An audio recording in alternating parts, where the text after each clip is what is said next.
The south wind never stopped. It blew across the Texas panhandle in the late 1870s, carrying nothing but the smell of sagebrush and the promise of dust. It was a land of endless grass, stretched tight against a sky so big it hurt the eyes. This was the space where worlds collided. The grazing lands of the Comanche met the new, sharp lines of barbed wire. The iron patience of the railroad tracks met the stubborn hope of the sod house farmers. Kohana, a man of 22 winters, felt the wind push against his chest as he rode. He had been gone for 10 days, scouting north. His Mustang was tired. But the man himself was rigid, alert to every shift in the air. He carried the words of Gray Antelope, the old chief, like stones in his gut. Keep the land, keep the honor, avoid the useless blood. The words fought each other. To keep the land, blood was usually required. But the old man was wise. The herds of buffalo were thin shadows of what they had been. The soldiers kept coming. Useless blood was any blood spilled that did not guarantee their future. His cousin, Nokoni, rode beside him. Nokoni was all fire and quick muscle. He saw only the offense. He pointed to the south, where new wooden stakes, raw and yellow, scarred the prairie. Surveyors. They measure our graves, Nokoni said, his voice hard.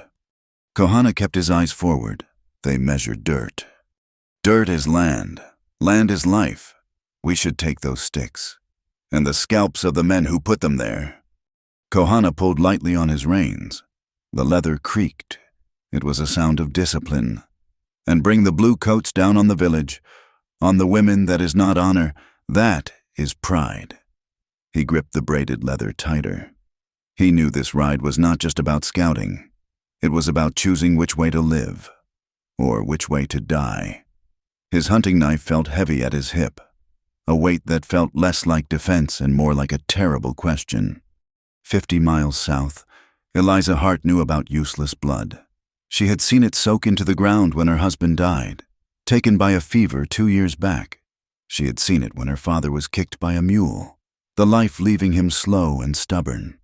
Now she was past 20, a widow daughter, and all she had was the small farm her father had carved out beside the spring-fed lake. The lake was everything. In a land defined by thirst, the lake was a miracle.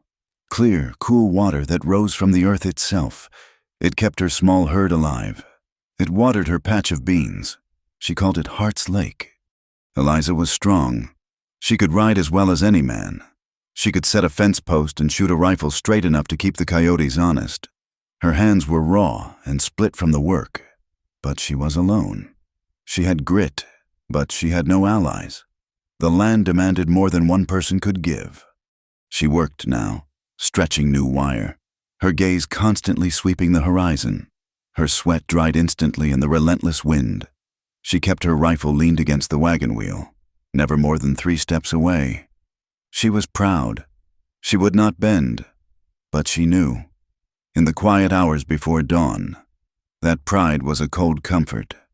She needed help, but the only nearby town was Dust Ford, and Dust Ford was a town holding its breath.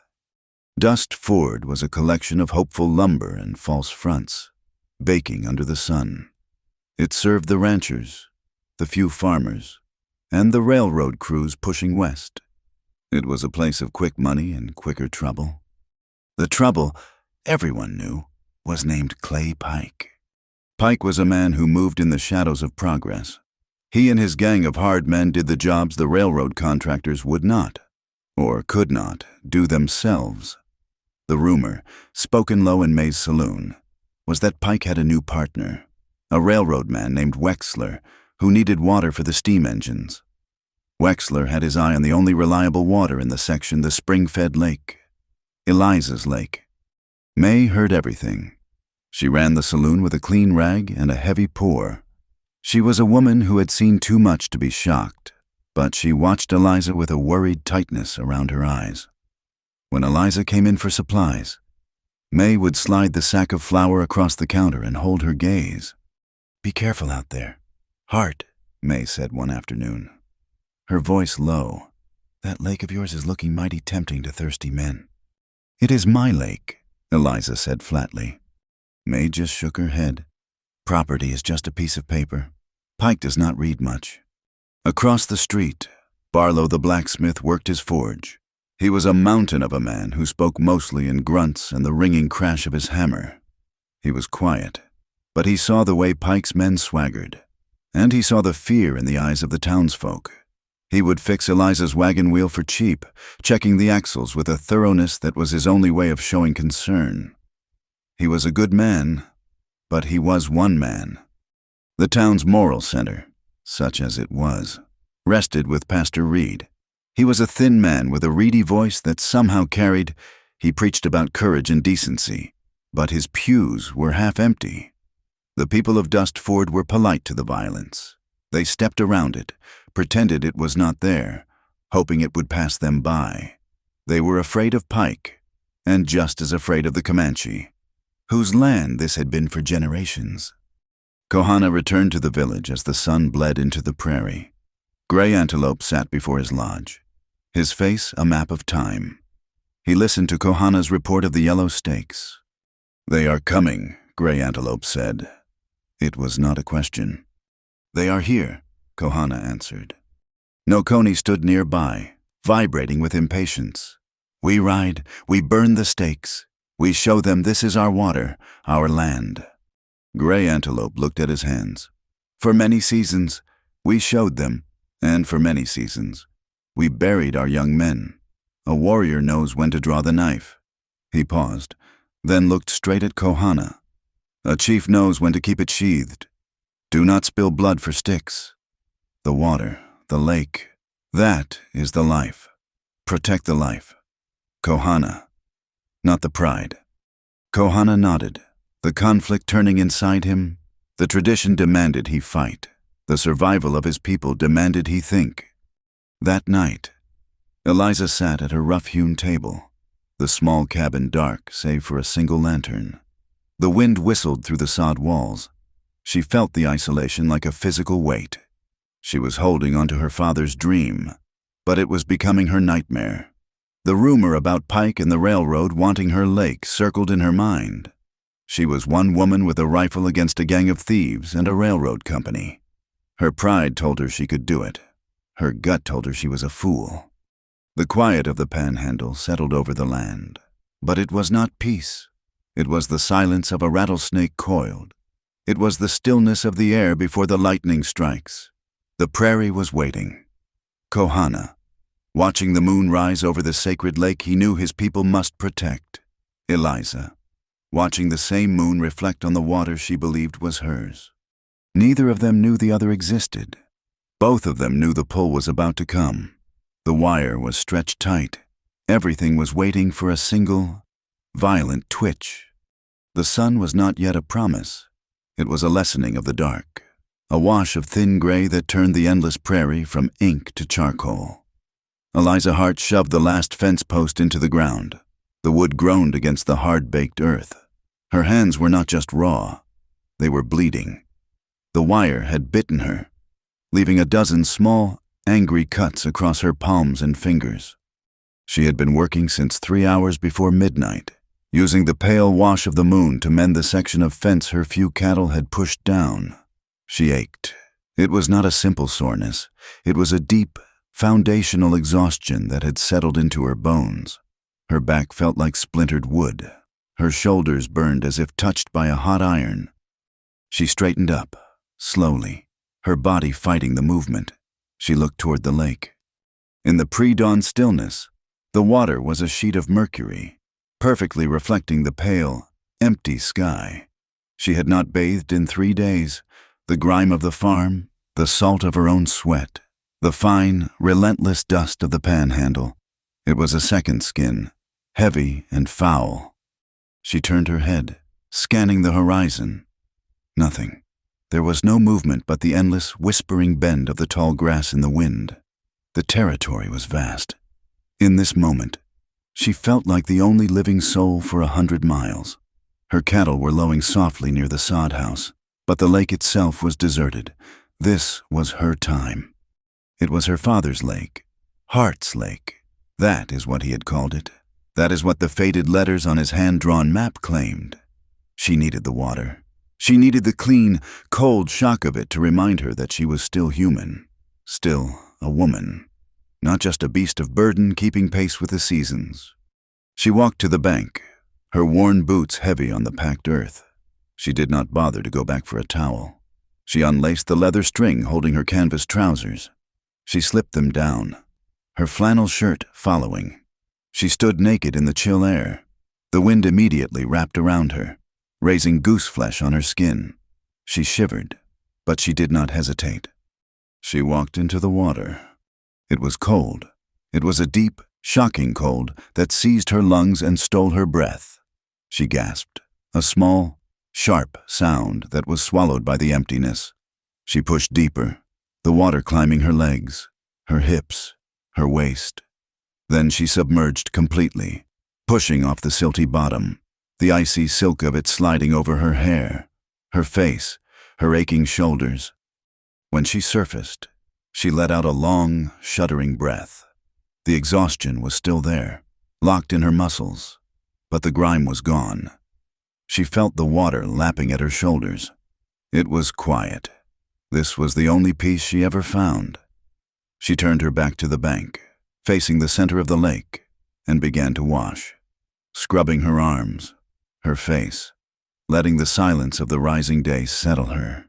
She felt safe. She was wrong. Kohana had been watching the yellow stakes since the moon was high. He moved without sound, his moccasins breathing against the earth. His patrol was wide, a protective circle around the sacred water. Numona Tubipu, the Comanche lake. He was not looking for trouble. He was looking for signs, broken grass, fresh horse tracks, the faint, sour smell of tobacco smoke where it should not be. The words of gray antelope were heavy. Avoid the useless blood. But the sight of the new stakes, raw and yellow in the emerging light, made his hand tighten on the hilt of his knife. Pride. He recognized the hot flicker of it. He forced his hand to relax. He was approaching the lake from the west, moving through the small cluster of cottonwoods that shielded the deepest part of the spring. He moved through them like smoke. His senses were stretched, focused on the far bank, where he had seen the tracks of shod horses 2 days prior. He stopped. He did not make a sound. He simply ceased to exist, melting into the shadow of a gnarled trunk, his eyes fixed. There was a woman in the lake. His first reaction was disbelief, the sheer, stunning audacity. This was their water. This was the center. This was the life of the people. His second reaction was a jolt, sharp and unwelcome. She was a white woman. Her skin, in the gray light, looked pale as bone. She was facing away from him, her shoulders and the curve of her back visible above the dark water. Kohana turned his head instantly. He snapped his gaze away, staring hard at the rough bark of the cottonwood. His heart was hammering. A hot flush climbed his neck. It was dishonorable. To see a woman this way, unawares, was a violation. He had broken her privacy. He should have left. His training told him to melt back into the prairie, to vanish and never speak of it. But he stayed. He could not leave her there. This place was watched. The stakes proved it. The tracks proved it. She was exposed. She was a trespasser. Yes, but she was also a woman, alone and vulnerable in the open. He needed to warn her. He could not call out. His voice would carry too far, revealing his position and surely terrifying her. He could not step into the open.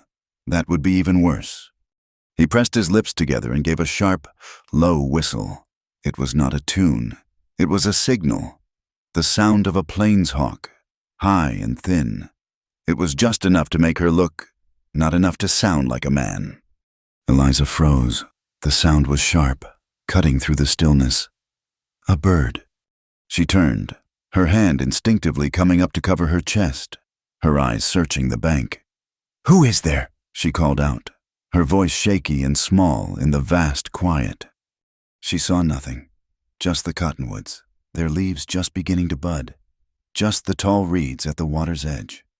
Before Kohana could decide what to do next, another sound split the morning. Crack fwayet. It was not a hawk.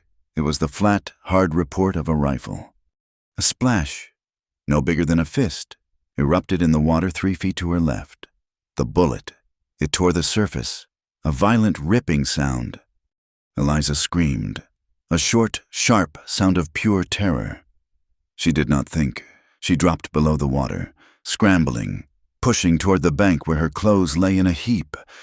Kohana saw the puff of smoke from the ridge, a quarter of a mile to the east.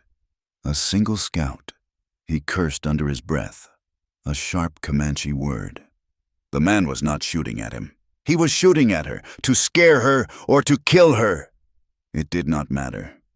There was no more time for honor, only for life. As Eliza burst from the water, naked and frantic, scrambling on the slick mud of the bank, Kohana moved. He broke cover, running low, his body parallel to the ground.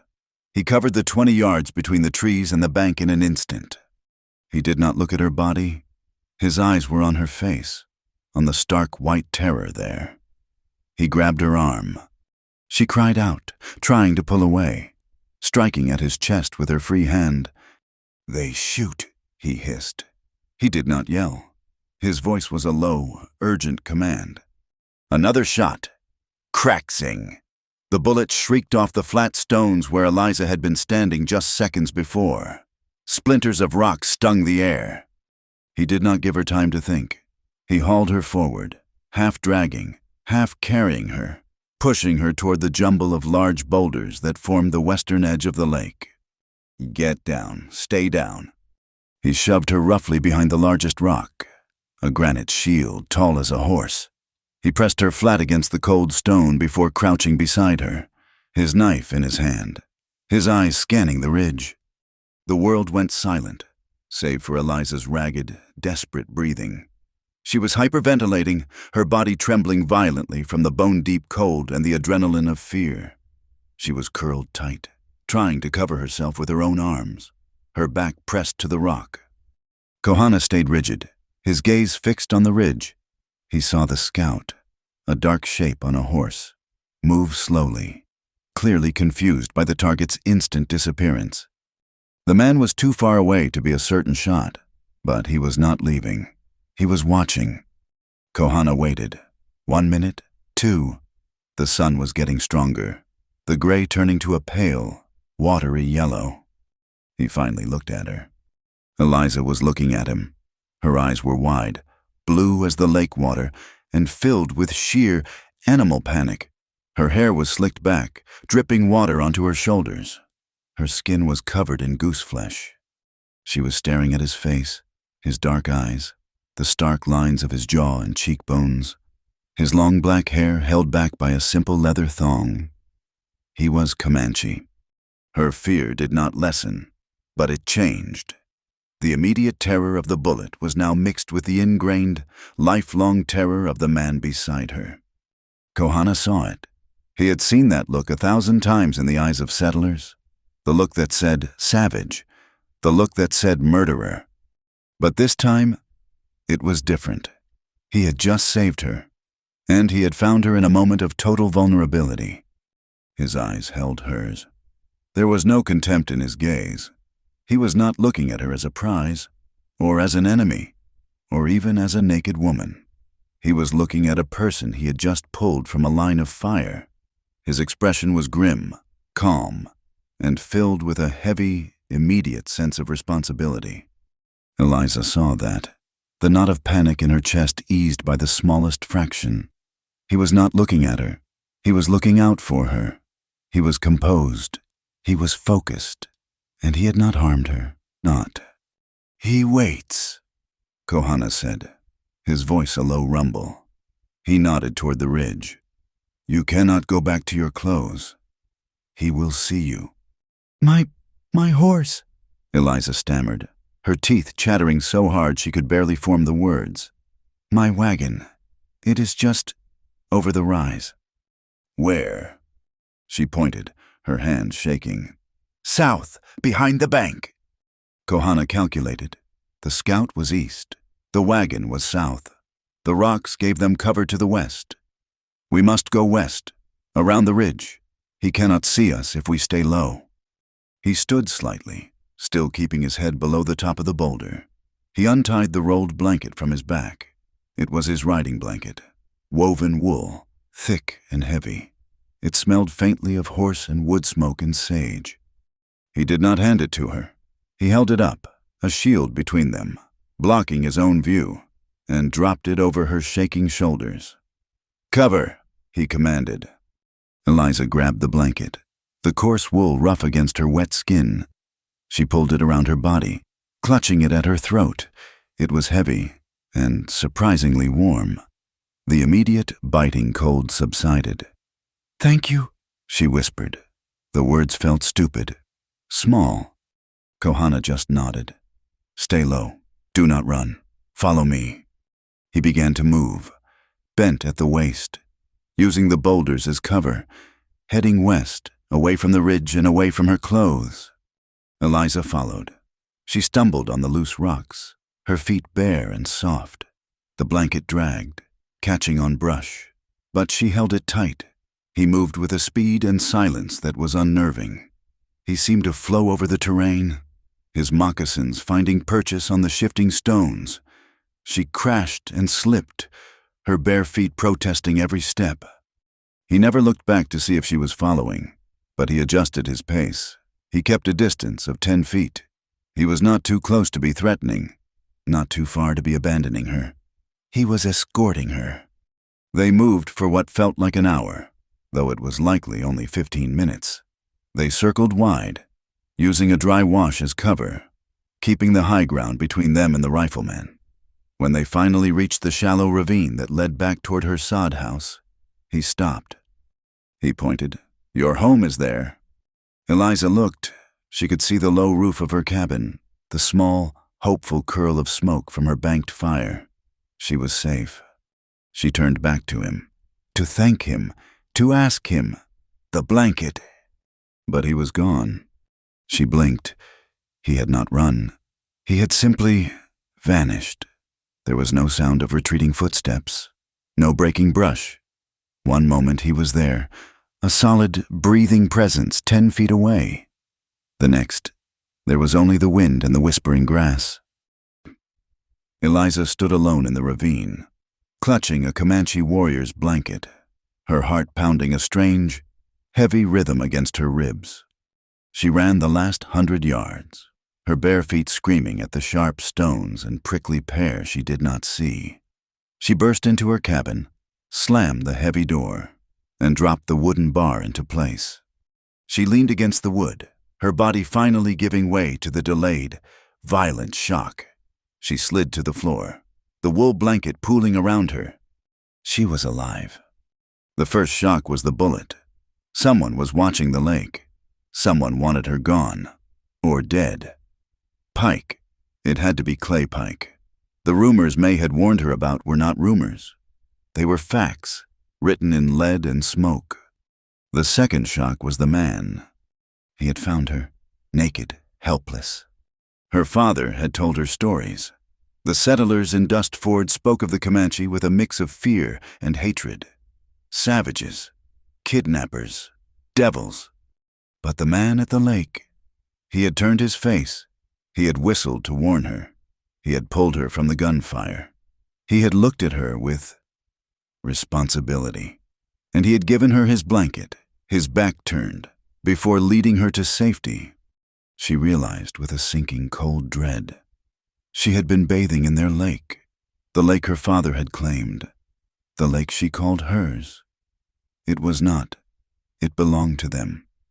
She had trespassed. And the man who had every right, by the laws of his people and the laws of the frontier, to treat her as an invader or worse had saved her life. He had saved her from one of her own kind. The real threat was not the man who vanished. The real threat was the man on the ridge. Eliza pulled the blanket tighter. It smelled of him, of the outside. It was the most profound gesture of respect she had ever received from any man, settler or otherwise. Miles away, Kohana had retrieved his horse. He sat, watching the sun finally crest the plains. He was angry. Angry at the shooter. Angry at the stakes. But beneath the anger was something else, a disturbance. He had done his duty. He had protected a life, as Gray Antelope had bid. He had avoided useless blood. But his peace was gone. He tried to push the image from his mind. The woman in the water, the pale skin, the absolute terror in her eyes. It was not desire. He had felt that before. This was deeper, a connection, a recognition. He had seen her fragility, and then he had seen her strength as she stumbled after him, her jaw set, clutching the blanket. She was alone, just like his people were becoming. He had felt a pull, a need to protect her, not just as a duty to the lake, but as something else, something personal. He had lost his peace. The clear, cold focus of the warrior was now muddied. He had looked into the eyes of an outsider, and he had not seen an enemy. He had seen a woman. He turned his horse toward his village, his face grim. This changed everything. That afternoon, the bad news confirmed itself. Nokoni rode in, his face dark as a thunderhead. "They are not just near the lake," he said to Kohana. "They are at the stream, the small one that feeds it from the north." Kohana went with him. The surveyors had been busy. A long line of new yellow stakes marched straight down the valley, following the creek. They were marking a path not just to the lake, but from it. They were planning to divert the water, to steal the spring before it ever reached the lake. Worse, the air had changed. The south wind, which should have been humid in the spring, was blowing hot and dry. The grass was already curing, turning from green to pale yellow, weeks too early. Kohana knelt and crumbled the earth between his fingers. It was dry, powdery. The dry season was coming early. It was coming fast. The fight for the land, the fight for honor, had just become a fight for the water, and a fight for water, in the panhandle, was a fight to the death. The stakes had been raised. The bullet that morning had just been the first word in a very ugly conversation. That night, the peace Eliza had felt was shattered. She had not yet fallen asleep. She was sitting in the dark of her cabin. The Comanche man's heavy wool blanket folded at the foot of her cot. She was staring at the wall, seeing the splash of the bullet in the water, hearing the sharp crack of the rifle. A new sound came, a thud against the far wall of her small barn, followed by the whinny of her mule, a sound of sharp terror. Eliza was on her feet in an instant. She grabbed her rifle from the pegs by the door and blew out her single lantern, plunging the cabin into absolute darkness. She moved to the small window slit, her heart hammering not with fear but with a cold, clear rage. She saw them, 4, maybe 5 riders. They were just shadows against the paler darkness of the prairie. They were circling the barn. She heard a low, rough laugh. One of them held a torch, its flame a greasy orange wound in the night. He rode close to the barn wall, the one built of dry cottonwood planks. He touched the torch to the wood. The dry planks, cured by the relentless wind and sun, hesitated for only a second before catching. The fire climbed, greedy and fast. "No!" Eliza screamed. She shoved the rifle through the slit. "My animals!" She fired, not at a man, but into the air. The explosion of the rifle shot was huge in the quiet. The men laughed again. "Get out, lady! This ain't your water!" one of them shouted. They were not trying to kill her. Not yet. They were terrorizing her. They were burning her livelihood. Her mule and 2 cows were inside that barn, screaming now, the high, awful sound of trapped animals. A volley of shots answered her. Thwack, thwack, thwack! Bullets slammed into the sod walls of her cabin. Harmless, but terrifying. They were pinning her down. She dropped the rifle and ran to the door, yanking the bar. She had to save the animals. She burst out into the night, coughing at the smoke. The fire was bright now, illuminating the yard.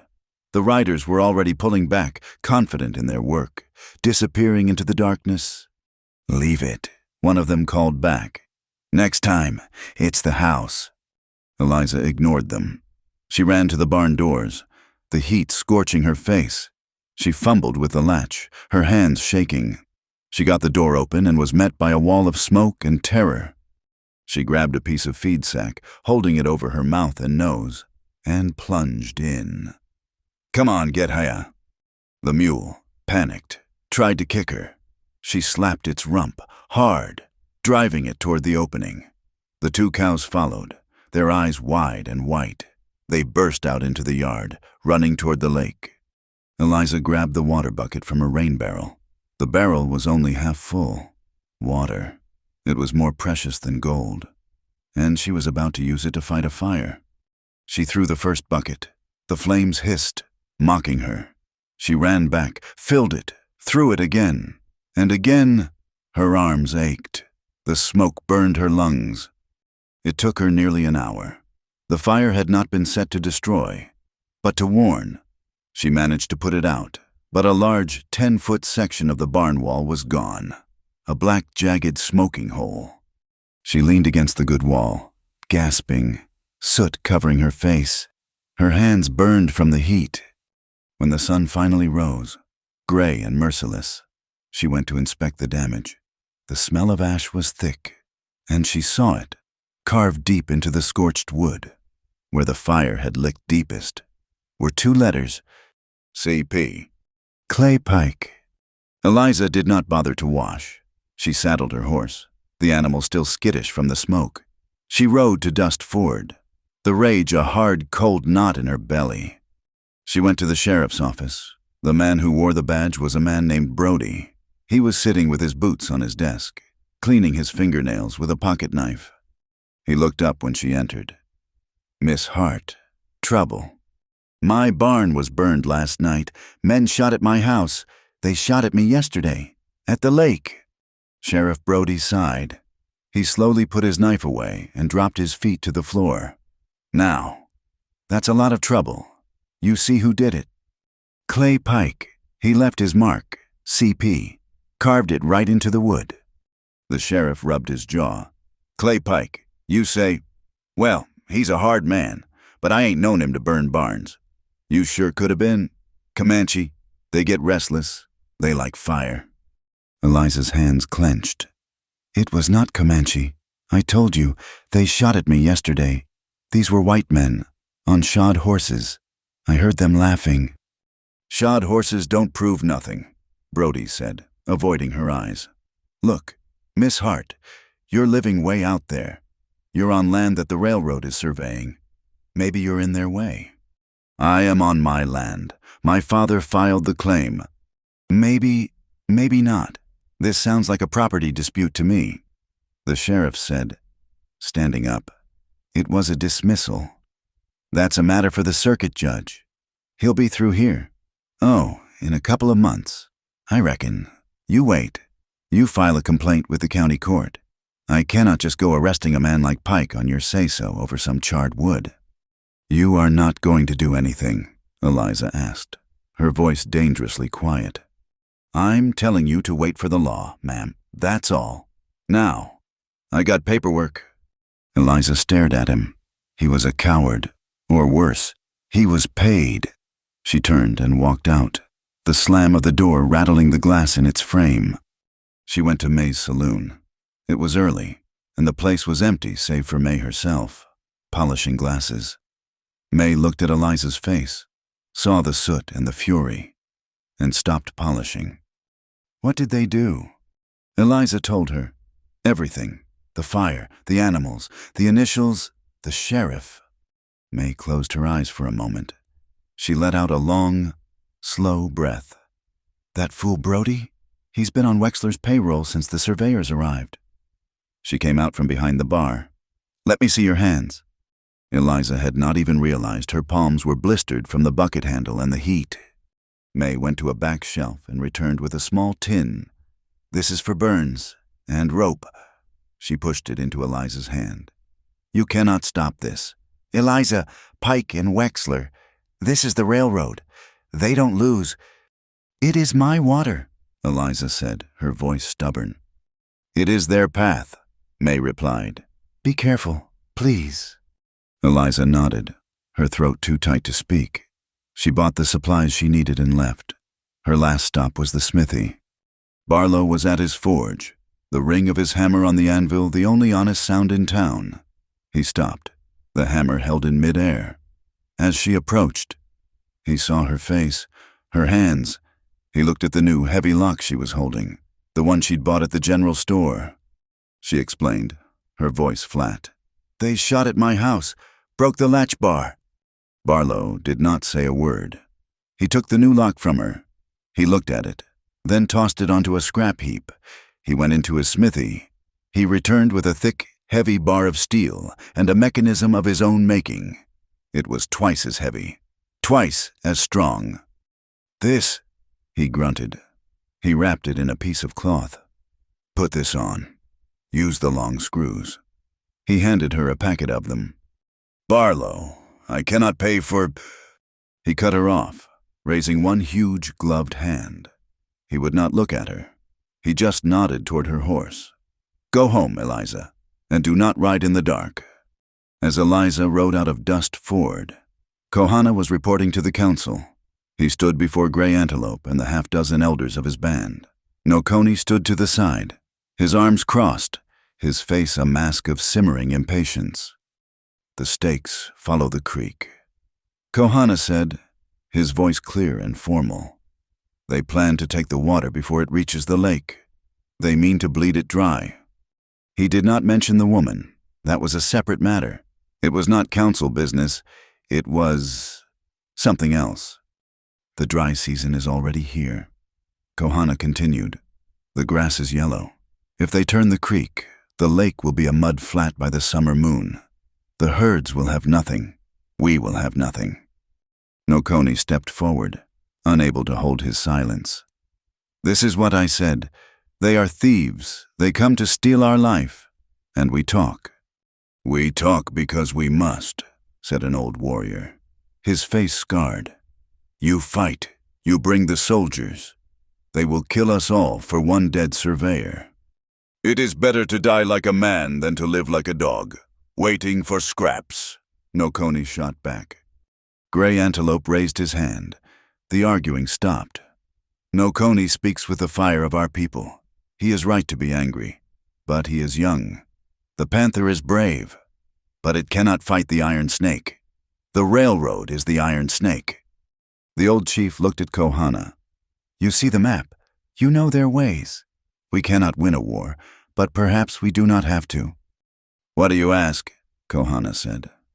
"We will try the white man's way first. We will send a rider to the fort.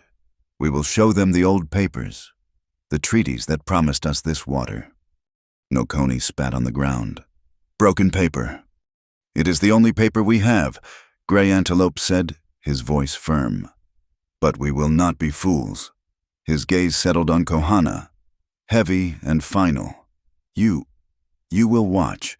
You will guard the creek, stop them from building, take their tools, scare their horses, but you will not take a life. You will not start the war. Kohana, do you understand me? Spill no blood." Kohana nodded once. "I understand." It was an impossible task. Stop a railroad, but do not fight. He left the council, the weight of his people on his shoulders, his mind torn. That night, he could not rest. He thought of the woman. He thought of the riflemen on the ridge. If they were attacking the creek, they were attacking her, too. She was at the center of the lake. He rode out, silent as an owl. Under no moon, he found her farm. He saw the scorched barn. He smelled the ash. He saw the shod hoof prints, clear in the dust. He saw the CP. His jaw tightened. They were hitting her, trying to scare her off the water she thought was hers. She was a trespasser. She was an outsider, but she was not the enemy. The man who carved those letters, the man who paid him, he was the enemy. Kohana made a decision. He dismounted, approaching her fence line on foot. He moved to the post he had seen her mending 2 days before. From his belt, he took a small, soft leather pouch. Inside was dried yarrow powder to stop bleeding and willow bark for pain. He tied it to the post.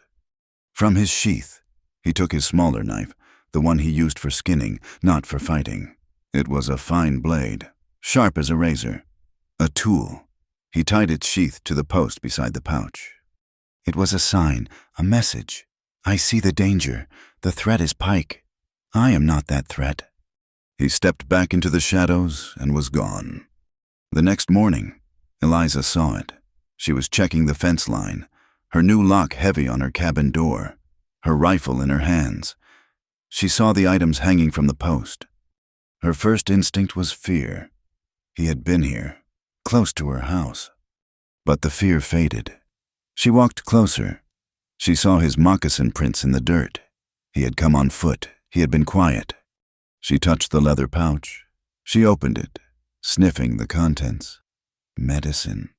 She looked at the knife. It was a gift, not a threat, a tool. He knew. He must have seen the burned barn. He was telling her he was not the one who did it. He was warning her. He was showing a strange, silent courtesy. She felt a tightening in her chest. The sheriff had dismissed her. Her own people had offered nothing but a tin of salve and a steel lock. The Comanche warrior had given her medicine and a blade. She had to answer. She had to tell him she understood. She ran back to her cabin. She opened the small, warped chest that held her mother's few remaining things. She pulled out a small, white silk scarf. It was the only fine thing she owned.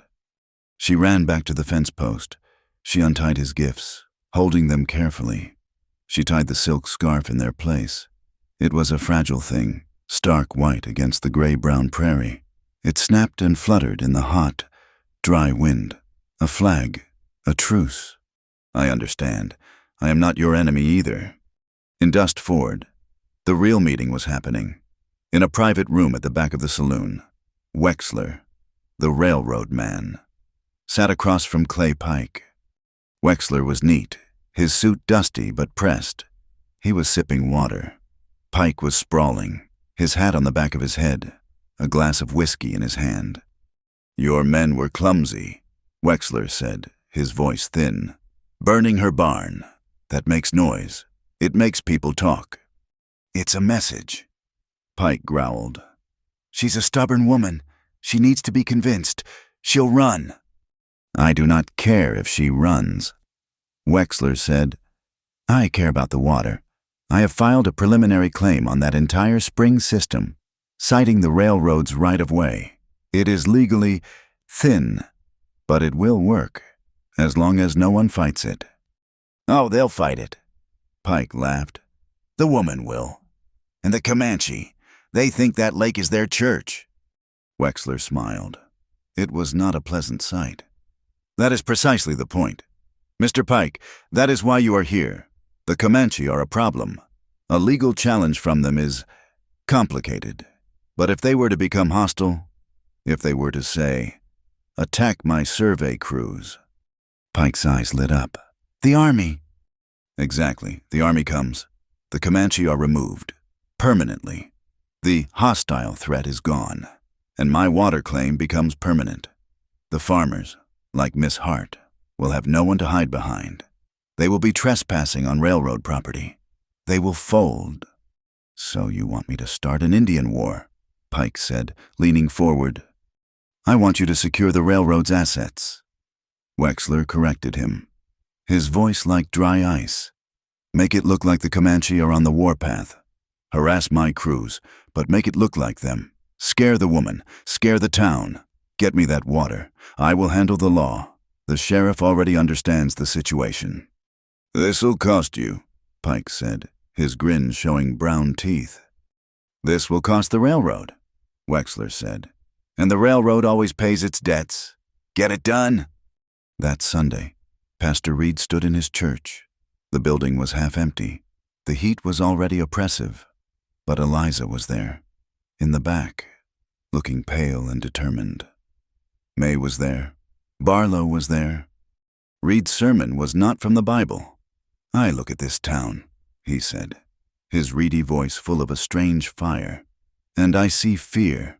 I see men who look at their boots when hard men pass. I see neighbors turning away from neighbors, pretending not to see the smoke, pretending not to hear the shots in the night. His eyes met Eliza's. "Fear is not a shield. It is a poison. It makes you a coward. And when you let fear tell you what to do, you have already lost." God does not ask us to be safe. He asks us to be brave. The congregation was silent. They listened, they nodded, and when the service was over, they filed out, giving Eliza wide berth. Their eyes turned away. The words were good, but Pike was real. Miles away. Kohana sat on his horse, watching the small white scarf flutter from the fence post. He understood the signal. He looked from the scarf to the scorched barn. He looked toward the creek where Wexler's men were already building a temporary dam. The council wanted him to talk. Gray Antelope wanted him to use paper. But Pike used fire, and Wexler used paper to hide the fire. He knew with a certainty that settled in his bones that the talking would fail. He knew that the line had been drawn, not by him, but for him. He and the white woman, the trespasser, the one with the brave, fragile flag, they were now standing on the same side of it. He did not know when he would see her again. He only knew that he would. This was not a fight for a lake anymore. It was a fight for the line. Eliza did not wait for the next attack. She was done being prey. The morning after her trip to Dust Ford, she went back. She did not go to the sheriff. She went to the smithy. Barlow was shoeing a mule, his face already streaked with sweat and soot. He stopped his hammering when he saw the look on her face.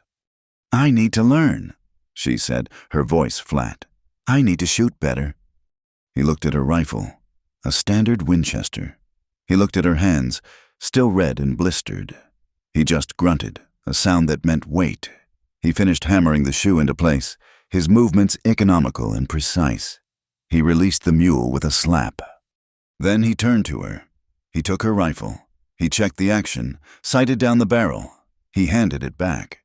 "Out back," he said. For 2 hours, he made her shoot. He set up tins on a fence rail, 50 yards away. She was not a bad shot. She was steady, but she was hurried. "No," he said, his voice a low rumble. He stood behind her. "You pull like you are angry."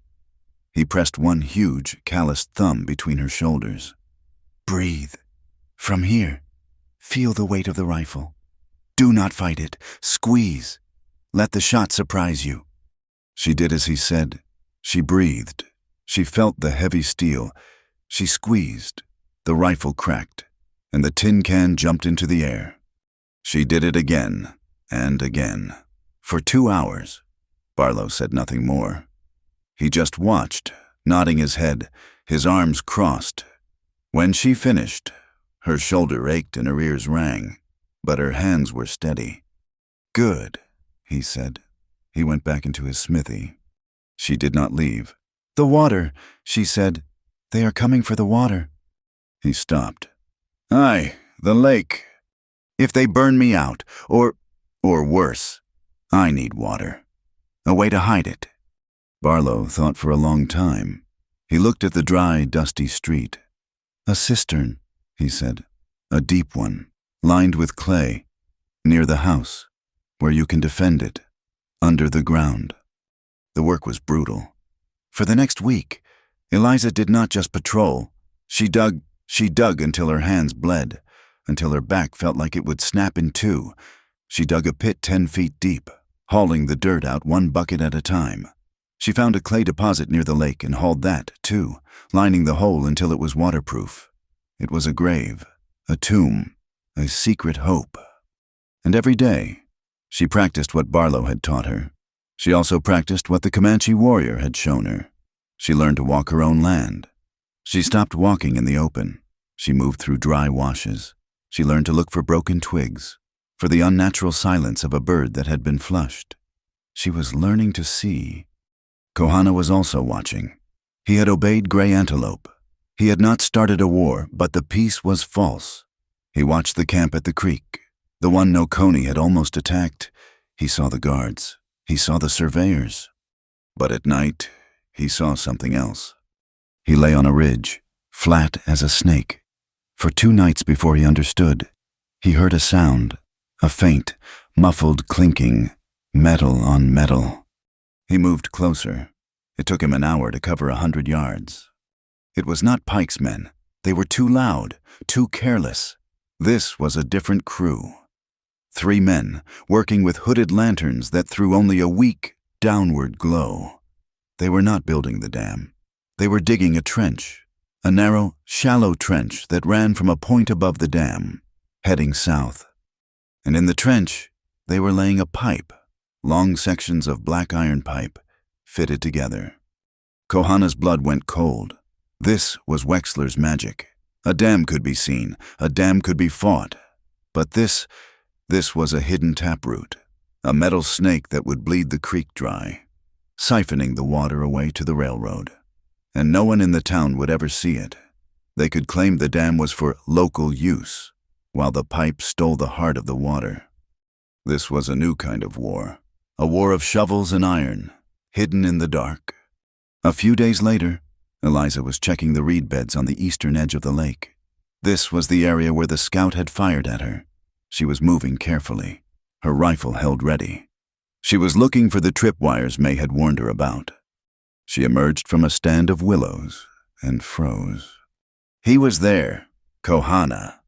He was not 10 feet from her, standing near the trunk of a dead cottonwood.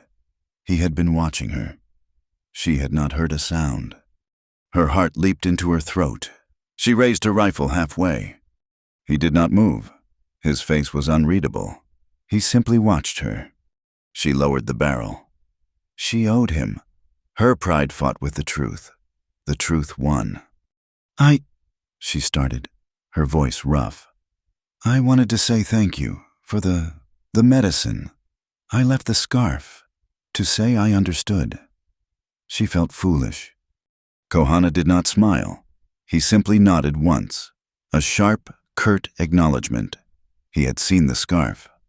His gaze shifted, moving past her, to the thicket of reeds she had been about to enter.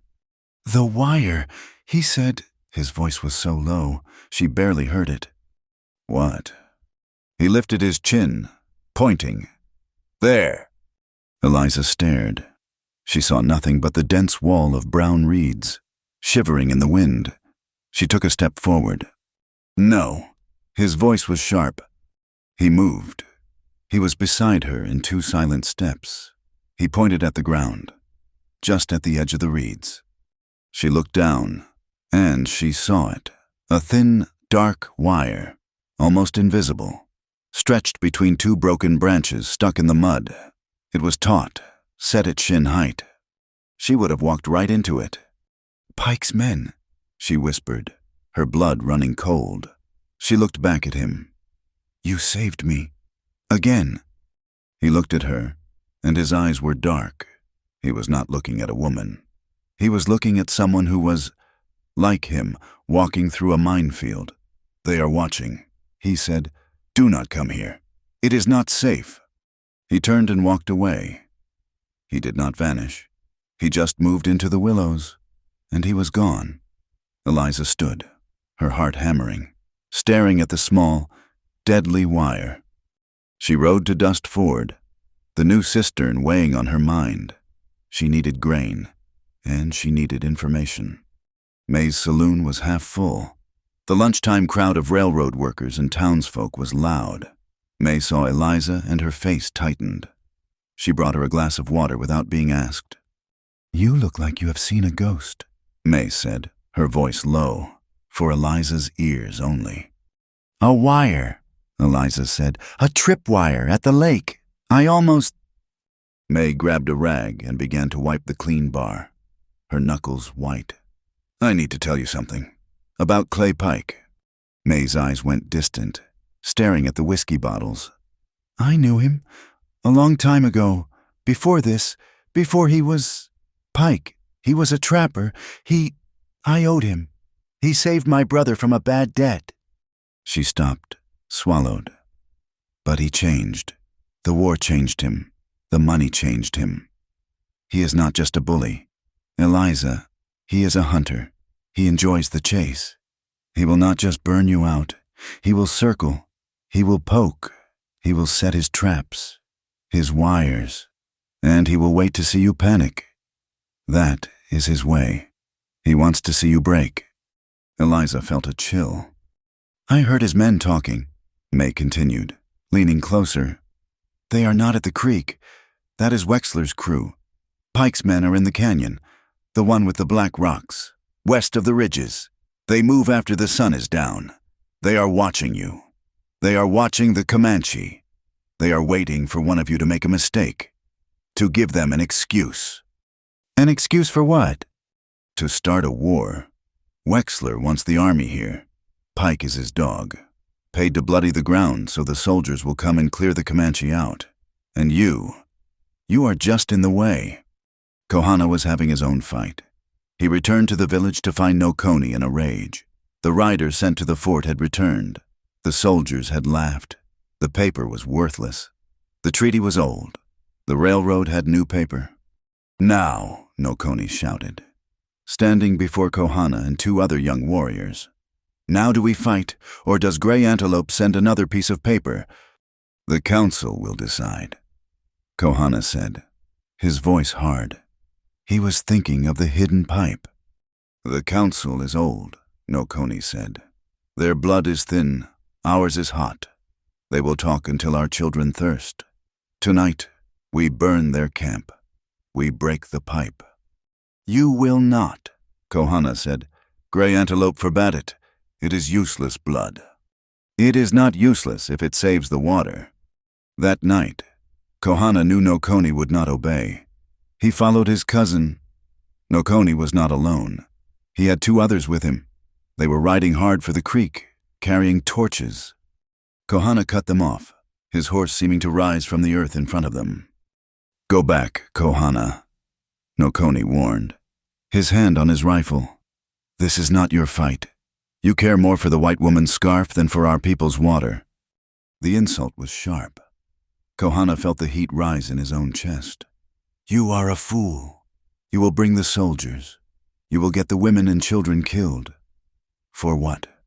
For one night of fire. A shot rang out.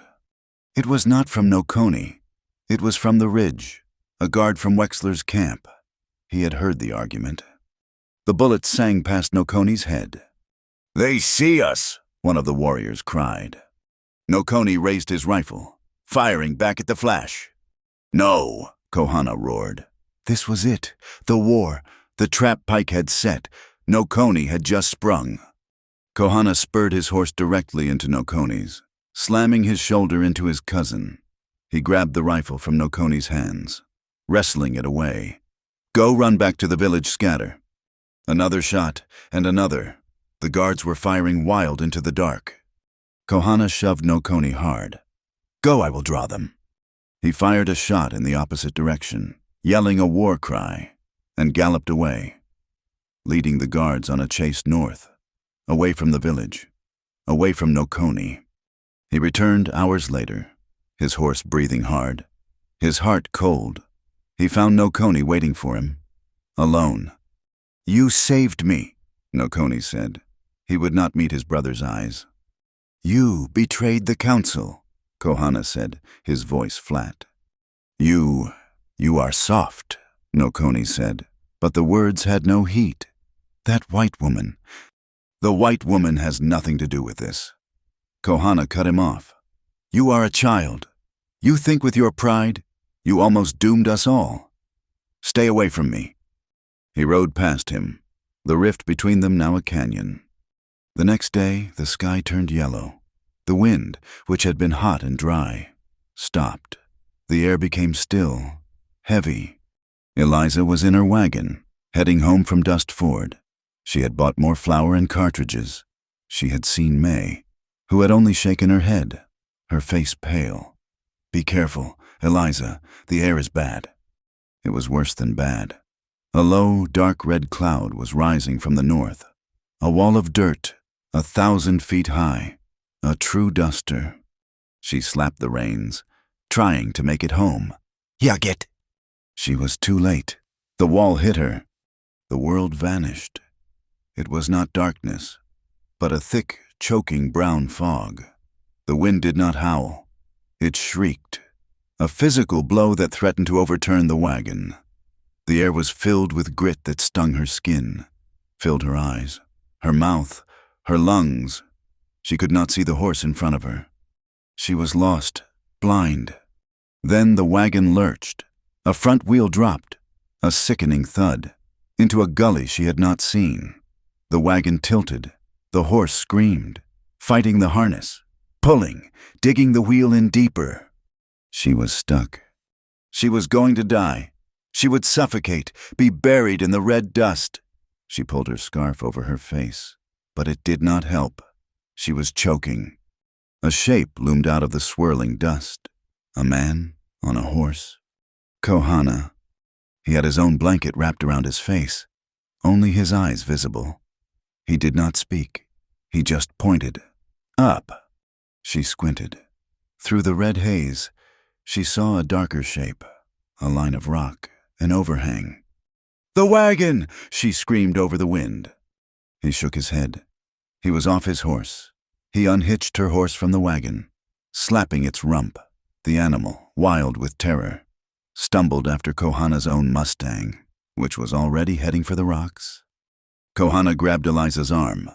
"Now!" he shouted, his voice muffled. He pulled her from the wagon seat. They fell to the ground, fighting the wind that tried to peel them from the earth. They crawled, half walking, toward the rock. They stumbled into a shallow cave. It was not deep, maybe 15 feet, but it was out of the direct blast. The sound was a deafening, constant roar, like a train that would not pass. They fell against the back wall, gasping, spitting out mud. The two horses huddled at the mouth of the cave, their tails to the storm. For hours, the world was ending. When the darkness inside the cave was complete, Kohana moved. He felt in a crevice in the rock. He pulled out a handful of dry sticks, protected from the weather. With a flint and steel, he struck a spark. A small fire flared to life.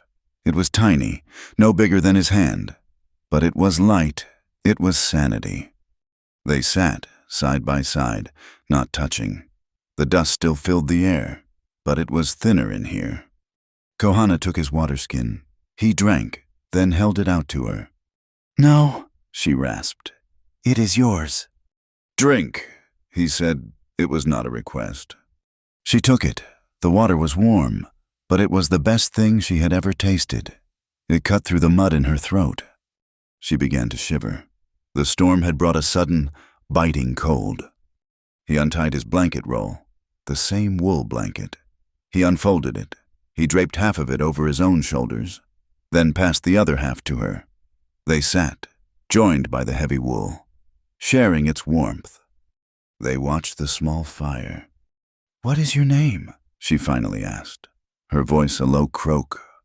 He looked at the flame. "Kohana. I am Eliza." The wind screamed. "My mother," Eliza said, her voice small, needing to fill the terrible sound. "She would have hated this. She was from Ohio. She loved trees." Kohana looked at her. The firelight caught the high, sharp planes of his face. "My mother taught me to listen to the wind. It speaks. Today, it is angry." He had said more to her than any white man in Dust Ford. "Why are you here?" he asked. His voice was not accusing.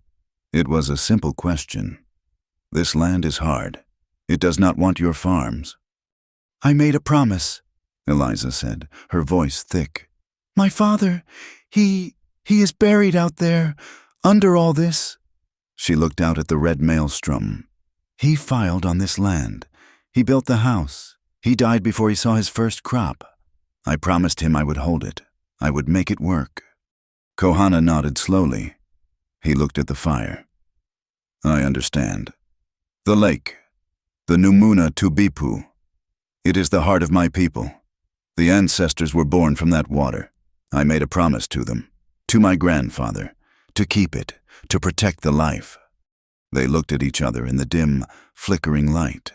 A white woman, holding a farm for her dead father. A Comanche man, holding a lake for his ancestors. They were mirrors, both of them bound by a promise. The storm howled all night. When Eliza awoke, it was silent. The world outside the cave was bright, and it was red. The wind was gone.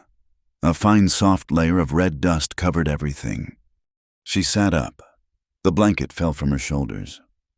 Kohana was not there. She scrambled to the mouth of the cave. He was outside. Her horse and his Mustang stood, calm, covered in red dust. And her wagon was there. She stared. It was free. The wheel was out of the gully. Sometime in the night, while she slept, he had gone out into the fading storm and, with his own strength and the leverage of a rock, had freed it. She turned to him. He was standing by his horse, checking the saddle. She started. You fixed it.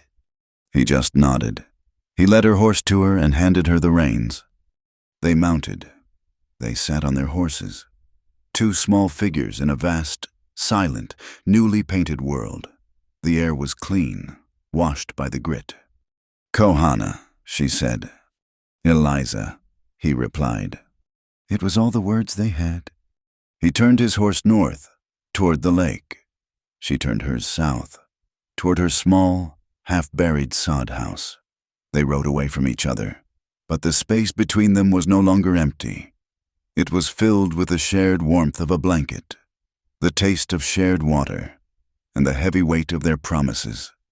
The world was quiet, painted in shades of red and brown. The dust storm had passed, leaving a blanket of fine soil over everything. It was a false peace, a silence for new wounds. Wexler, the railroad man, did not mind the dust. He was in a clean office in a different town, miles away. Using clean paper, the reports of Nokonis failed. Rash attack on the surveyors had reached him. Filtered through Sheriff Brody, Wexler repackaged the event. He wrote a formal complaint to the county court, citing unprovoked hostile aggression from the local Comanche. He attached forged affidavits from his own men. He described the vital importance of the railroad, the danger to his crews, and the volatile situation at Hart's Lake. He did not ask for the land, not yet. He asked for a temporary injunction, granting the railroad protective rights to the water source to ensure the stability of the region and the safety of its operations. A circuit judge, 100 miles away, saw the words Comanche hostility and the official-looking letterhead of the railroad. He signed the paper. 2 days later, the paper arrived in Dust Ford, and with it, Clay Pike's men returned. This time, they were not shadows. They rode in daylight. They began building a guard post, a raw, ugly tower of fresh-cut lumber, on the ridge overlooking the creek, the same ridge where the riflemen had waited. It was a declaration. The paper made their violence legal. Dust Ford splintered. The town, already on edge, now broke into factions. Some, fearing Pike, were glad for the official presence. Others, hearing Wexler's carefully planted rumors, blamed the Comanche for everything, saying Nokonis' aggression had brought this on. A few, like Pastor Reed, saw the truth. Reed called a meeting in the street, in front of the locked doors of his own church. "Friends, can you not see?" he pleaded, his reedy voice cracking in the dry air. "This is not protection. This is a seizure, Wexler and Pike. They are two heads of the same snake. They are using the law to steal what is not theirs." A man yelled back, "It's the Comanche. They shot at the crews. We need the railroad. We need order." "What order?" May called out from the door of her saloon. "Pike's order. Pike's justice. He burned Eliza Hart's barn." The argument dissolved into a dozen smaller, angrier ones. Men shouted each other down. Fear of Pike warred with fear of the Comanche. Most just wanted to be left alone, to be safe. Pastor Reed's call for unity was lost in the noise. The town was weak, divided against itself. Eliza rode to the smithy. The guard tower was a raw scar on the horizon, visible from her own yard. She felt its eye on her. She found Barlow at his anvil, hammering a wagon wheel with a fury that was unusual for him. "You saw it," she said. It was not a question. He nodded, bringing the hammer down one last time with a crash that shook the ground. Heard the paper was filed. He's claiming the water. He's stealing it. Barlow wiped his face with a sooty forearm. Aye, but the law is on his side, for now. He looked at her, his gaze heavy. The law is slow. That pipe is fast. Eliza watched him. He knew more. The pipe, the one Kohana found. He brought me a piece, Barlow said, his voice dropping. A metal shaving he took from the joint. I've been thinking on it. I know the work. He walked to his bench and picked up the small, curved piece of black iron. See this stamp? Eliza looked. It was a faint triangle with a letter inside. That is the mark of the Eastern Iron Works, Barlow said. It's a Pennsylvania company, the same company that has the exclusive contract for all of Wexler's locomotive boilers. Eliza did not understand. So, this is not some local job. This is not Pike and his men digging a ditch. This is Wexler. His money, his company, his equipment. That pipe is his, shipped all the way from the east. He has been planning this for months. That dam is a lie. A distraction. The pipe is the real theft. He tossed the metal shaving back on the bench. A judge signed a paper he does not understand, but if that pipe were to fail, if that expensive, hard-to-get iron were to break, Wexler's plan would be stopped. It would take him months to get more. Months for us to fight the paper. Eliza stared at him. You want to destroy it? I want to stop it, Barlow corrected. But I am one man. I am slow, and that tower is full of rifles. But you know the land. And him. Eliza knew. Kohana. She rode to the fence post, the one that had held the white scarf. The scarf was gone, but she knew he watched. She left a new sign, a piece of the black iron shaving Barlow had given her. He came that night, not to her cabin. He met her in the dry wash, a quarter-mile away. The moon was a thin sliver, offering just enough light to see his silhouette. She brought Barlow. The blacksmith was a mountain of shadow next to Kohana's lean darkness. They were two different kinds of strength, two different worlds. Barlow, Eliza said, her voice quiet. This is Kohana. He is the one who guards the lake. Kohana said nothing. He watched Barlow. His gaze was flat, assessing. Barlow did not waste time. The pipe. I know the mark. It's Wexler's. I can break it. I have the tools. But you know the ground. You know how to move. I need you to get me to the coupling, unseen, and I need you to make sure the guards do not put a bullet in my back while I work. Kohana looked at Eliza. He saw the truth in her eyes. He looked back at Barlow. He trusted this man's hands. They were hands that made things, not just broke them. He gave a single sharp nod. One more. Kohana said, My cousin, Nokoni, he will come. Barlow frowned. The hothead, the one who shot at the crew? He is the one who shot at the crew, Kohana said, his voice cold. He must be the one to fix it. He must learn to fight this way, or he will die fighting the wrong way. He comes, or I do not. Barlow and Eliza looked at each other. It was a risk, but Kohana was right.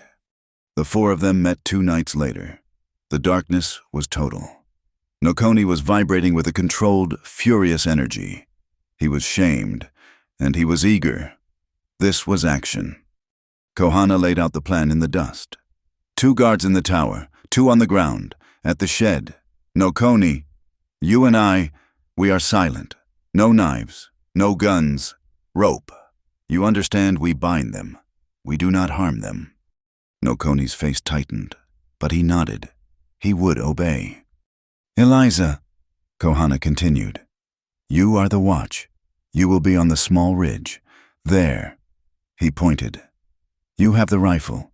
You see better in the dark than any of us. You fire only if I am down, or if he is. He gestured to Barlow. 1 shot, to give us time, then you run. I am not running, she said. You will. You are the watcher, not the fighter, not tonight. His gaze was absolute. She finally nodded. Barlow, Kohana finished. We give you the signal. You will have maybe 10 minutes. Can you do it? I can do it in 5. The blacksmith growled. They moved. Kohana and Nokoni were ghosts. They slipped past the tower, using the sound of the wind. They reached the 2 guards at the shed, who were smoking, lazy, believing their tower protected them. It was over in seconds. A shadow from behind, a hand over a mouth, a rope. The 2 men were bound and gagged before they knew what was happening. Kohana gave a low whistle. The hawk. Barlow moved. He was not fast, but he was quiet, his huge boots wrapped in cloth. He carried a heavy satchel of tools. Eliza watched from the ridge, her rifle sight trained on the tower. Her heart felt like it was in her throat. Barlow reached the main pipe coupling, where the iron snake left the creek. He set his tools, a heavy wrench, a steel wedge, his hammer. While he worked, Kohana slipped into the workshed. It was dark, smelling of oil and fresh-cut pine. He lit a match. It flared, brief and bright. He saw tools, rope, barrels, and on a small, rough desk, he saw a book, a ledger. He grabbed it. Outside, Barlow set the wedge. He raised his hammer, which was also wrapped in cloth to deaden the sound. He struck thud, thud, thud, heavy, solid blows. In the tower, a man yelled, "What was that, Bill? You hear that?" Eliza's heart stopped. A man leaned out of the tower window. Barlow struck one last time, a sharp crack of stressed iron, and then a gush of water. It was not a flood. It was a heavy, steady bleed, pouring into the dry earth. The pipe was broken. "There! Someone's down there!" The man in the tower raised his rifle. "Go!" Kohana hissed. Emerging from the shed, he shoved Barlow. "Run!" Eliza did not wait. She did not shoot at the tower. She shot at the metal roof of the shed. Clang. The sound was shocking, loud as a cannon. The man in the tower flinched, firing wild. "Run!" Kohana yelled again. He and Nokoni were already gone, vanishing into the reeds. Barlow, for such a large man, moved with surprising speed, crashing through the brush. Eliza was last.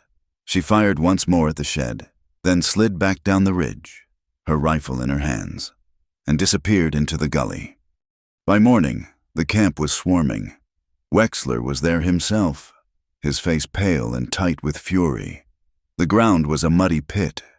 The expensive imported pipe was useless. The coupling was shattered. The 2 guards were nursing headaches, their stories confused. And the ledger was gone. Clay Pike was furious. He was not angry about the pipe. He was angry about the coordination. This was not a random Comanche raid. This was not a lone, angry woman. This was planned. It was smart. It was the blacksmith's strength, the woman's eyes, and the Comanche's stealth. They were working together. And Pike, like a hunter, knew who was at the center. May. She heard everything. She talked to everyone. She must have been the link. He rode into Dust Ford at noon. He did not bring his full gang. He brought 3 of his hardest men. They walked into the saloon. It was quiet. Only a few drinkers at the tables. "May," Pike said. He did not shout. May was behind the bar, polishing a glass. She froze. "Clay?" "You have been busy," he said. He walked up to the bar, talking, making new friends. "I do not know what you mean, Clay." "I think you do." He reached across the bar and grabbed her arm. He yanked her over the wooden surface, sending glasses crashing to the floor. She screamed. "Get her on a horse," Pike said to his men. He turned to the stunned, terrified drinkers. "Here's the message. You tell the Hart woman. You tell the blacksmith. You tell the whole town. I have her. She stays safe. As long as everyone stays away from that lake. As long as the work continues." He smiled, a brown, wolfish grin. "The next person who interferes, the saloon burns, and she will be inside it." He dragged May out into the street. The news reached Eliza an hour later. She, Barlow, and Kohana met in the secret, deep cistern she had dug. It was the only place safe from eyes. Kohana was a different man. The calm was gone. His eyes were fire. "He has a woman," he said. "He holds her. There is no more talk. Tonight I go. I will bring her back." "No," Eliza said, her voice sharp with a new, cold authority. "That is what he wants. He wants you to attack. He is begging for it. A Comanche warrior, riding into his camp to rescue a white woman. Wexler will have the army here in a week. They will call it an uprising." "She will die," Kohana snarled, his hand gripping the knife at his hip. "He will kill her." "He will not," Barlow said, his voice a low rumble. "Not yet. She is his shield. He will not harm her as long as she is valuable." "So we wait." Kohana looked at him, his contempt clear. "We hide in a hole in the ground with your paper." He held up the ledger he had taken. "This is paper. She is a person." "We use the paper," Eliza insisted, stepping between them. "We show it to Reed. We show it to the town. We show them Wexler is a liar. And Pike holds the woman." Kohana said. The air in the cistern was thick, charged. The attraction that had hummed between Kohana and Eliza was now a sharp, painful static. He saw her as weak, talking. She saw him as reckless, violent. "What you want to do," she said, her voice shaking, but firm, "is a massacre. You will ride in, and you will kill them, or they will kill you, and May will die in the middle. That is not a rescue. That is revenge." He stared at her, his jaw so tight it ached. "But you are right," Eliza continued, her voice softening, but losing none of its steel. "We cannot let him keep her. We cannot let her be a piece in his game." She looked from Kohana's burning eyes to Barlow's steady, grim face. She was the one who had to set the compass. "We save May first," she said, the decision solidifying, heavy as stone. "We save the person, then we save the water, but we do it smart, not his way, and—" She looked at Kohana. "Not the old way. We do it our way." Kohana held her gaze. The fire in his eyes did not die, but it banked. He saw the logic. He hated it, but he saw the truth in her. This was a new kind of war, and it required new, harder choices. He gave a slow, reluctant nod. They were an alliance, and they were trapped. Their first real move had been answered with a hostage. The personal cost was now real. The pull between Kohana and Eliza was still there, but it was now complicated by this terrible, shared burden. They had to focus. They could not afford to be distracted. Their next move had to be perfect. They met in the absolute darkness of Eliza's cistern. The air was cold, smelling of damp earth and clay. A single, hooded lantern cast a weak yellow glow on their four tense faces: Eliza, Kohana, Barlow, and Nokoni. May was a captive. The time for talk was over. "Pike has her at the creek camp," Kohana said, his voice low, without emotion. He was all warrior now. "He is using the new guard tower. He has 6 men, plus himself." "He is expecting us," Barlow rumbled. His huge arms crossed. "He took her to draw us out. He will not expect how we come," Kohana said. He picked up a stick and drew in the damp dirt floor. "He expects a night attack. He expects fire. He expects us to fight for the woman." "And we will," Nokoni said, his hand resting on the knife Kohana had returned to him. "We will not," Kohana said, his eyes locking with his cousin's. "We will steal her, just as we stole his book." He looked at Barlow. "Your part is the loudest, and the most dangerous." "I am listening," Barlow said. "Pike has a stable. Here." Kohana marked the dirt, north of the tower. "He keeps his horses and," May told Eliza, Wexler's black powder for blasting the creek bed. Barlow's eyes lit up. A diversion. More than a diversion, a fire. Kohana said, "You will not just start a fire. Barlow, you will make an explosion. Small, but loud. Loud enough to pull every man from the tower. To pull Pike himself. It must look like the main attack." "It is a good plan," Barlow grunted. While they run to the fire, Kohana continued, his gaze shifting. "Nokoni and I go for May. She is in the old survey shed. Here. They will leave one man, maybe two. We will be silent.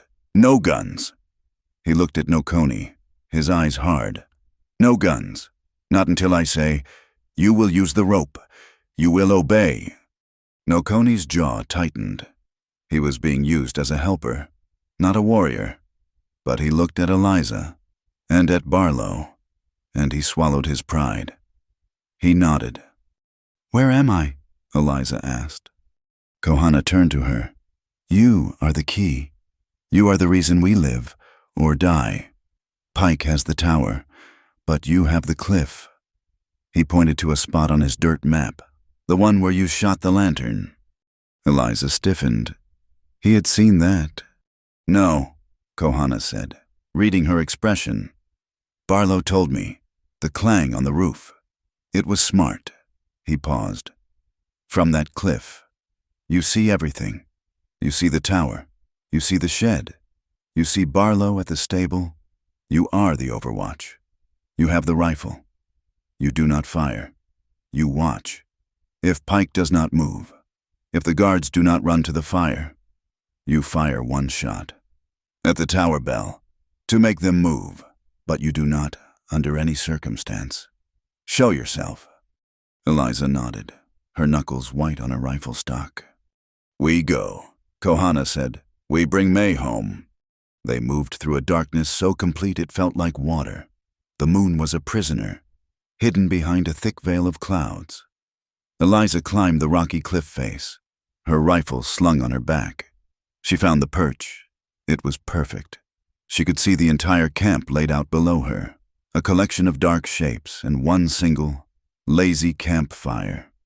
She chambered around, the metallic schlick a small, violent sound in the quiet. Then she waited. Barlow moved east, a heavy sack on his back, disappearing toward the stables. Kohana and Nokoni melted into the reeds by the creek, moving like water snakes, their knives dark, their bodies low. Eliza watched.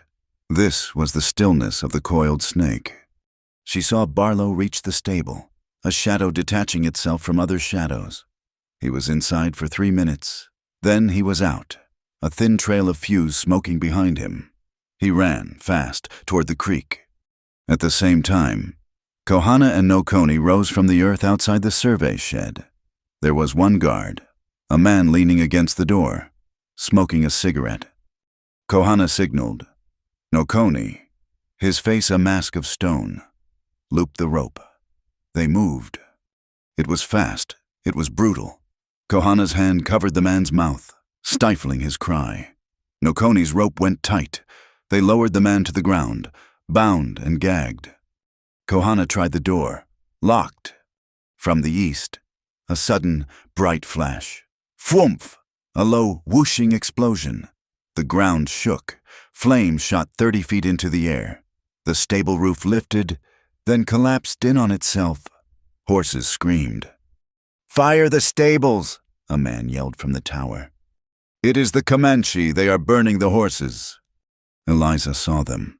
4 men, running from the tower, rifles in hand, sprinting toward the fire. The diversion had worked.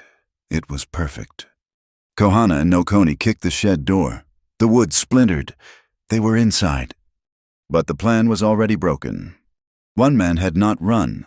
A 6th man, one Kohana had not seen, stepped out from behind the tower. Holding a lantern, he saw the broken door.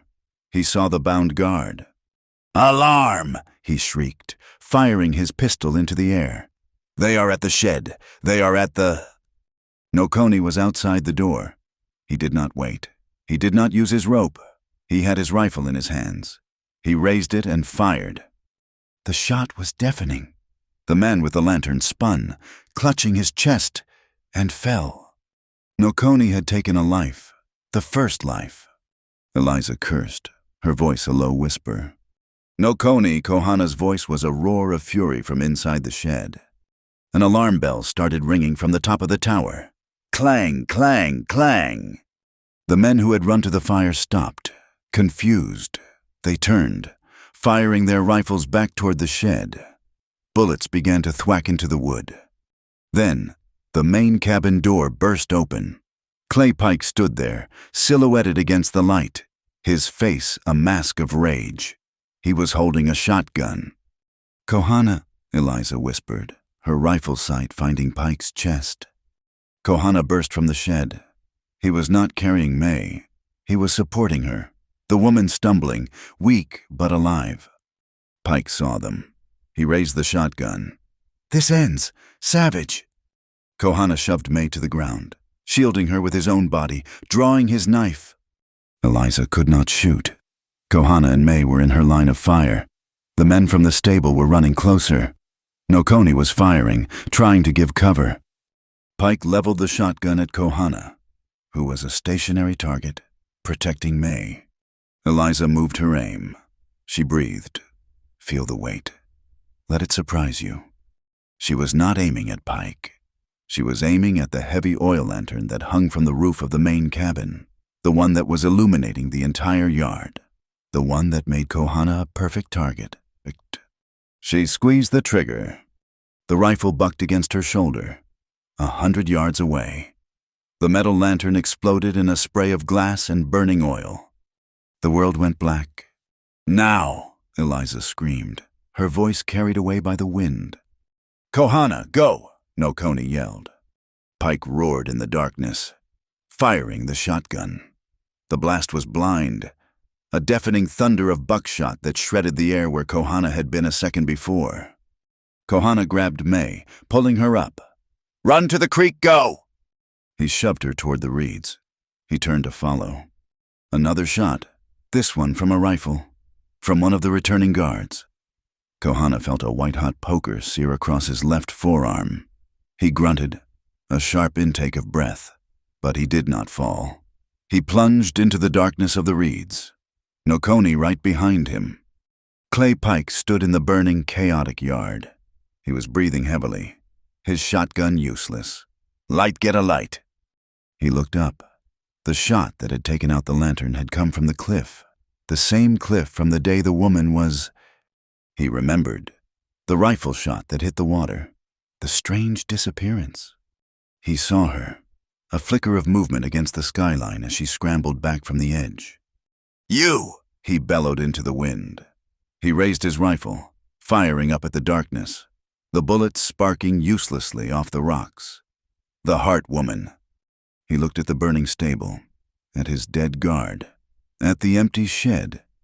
He had been tricked by a blacksmith, a Comanche, and her... His face, in the flickering light of the fire, was not just angry, it was transformed. He was a hunter who had been outsmarted. He threw his head back and laughed. A short, sharp, terrifying sound. "Stubborn water," he said to the night. "And a stubborn woman. They both need to be broken. You are dead, lady. Do you hear me? You are dead." They ran. They did not stop for a mile. Barlow met them at the rendezvous, his face grim. Kohana, Nokoni, and May burst from the creek, dripping, wild-eyed.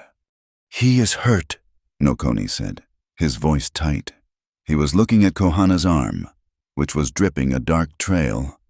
"The cave," Barlow said, grabbing May's other arm. "The one from the storm." They stumbled into the shallow opening, collapsing onto the dusty floor. May was in shock.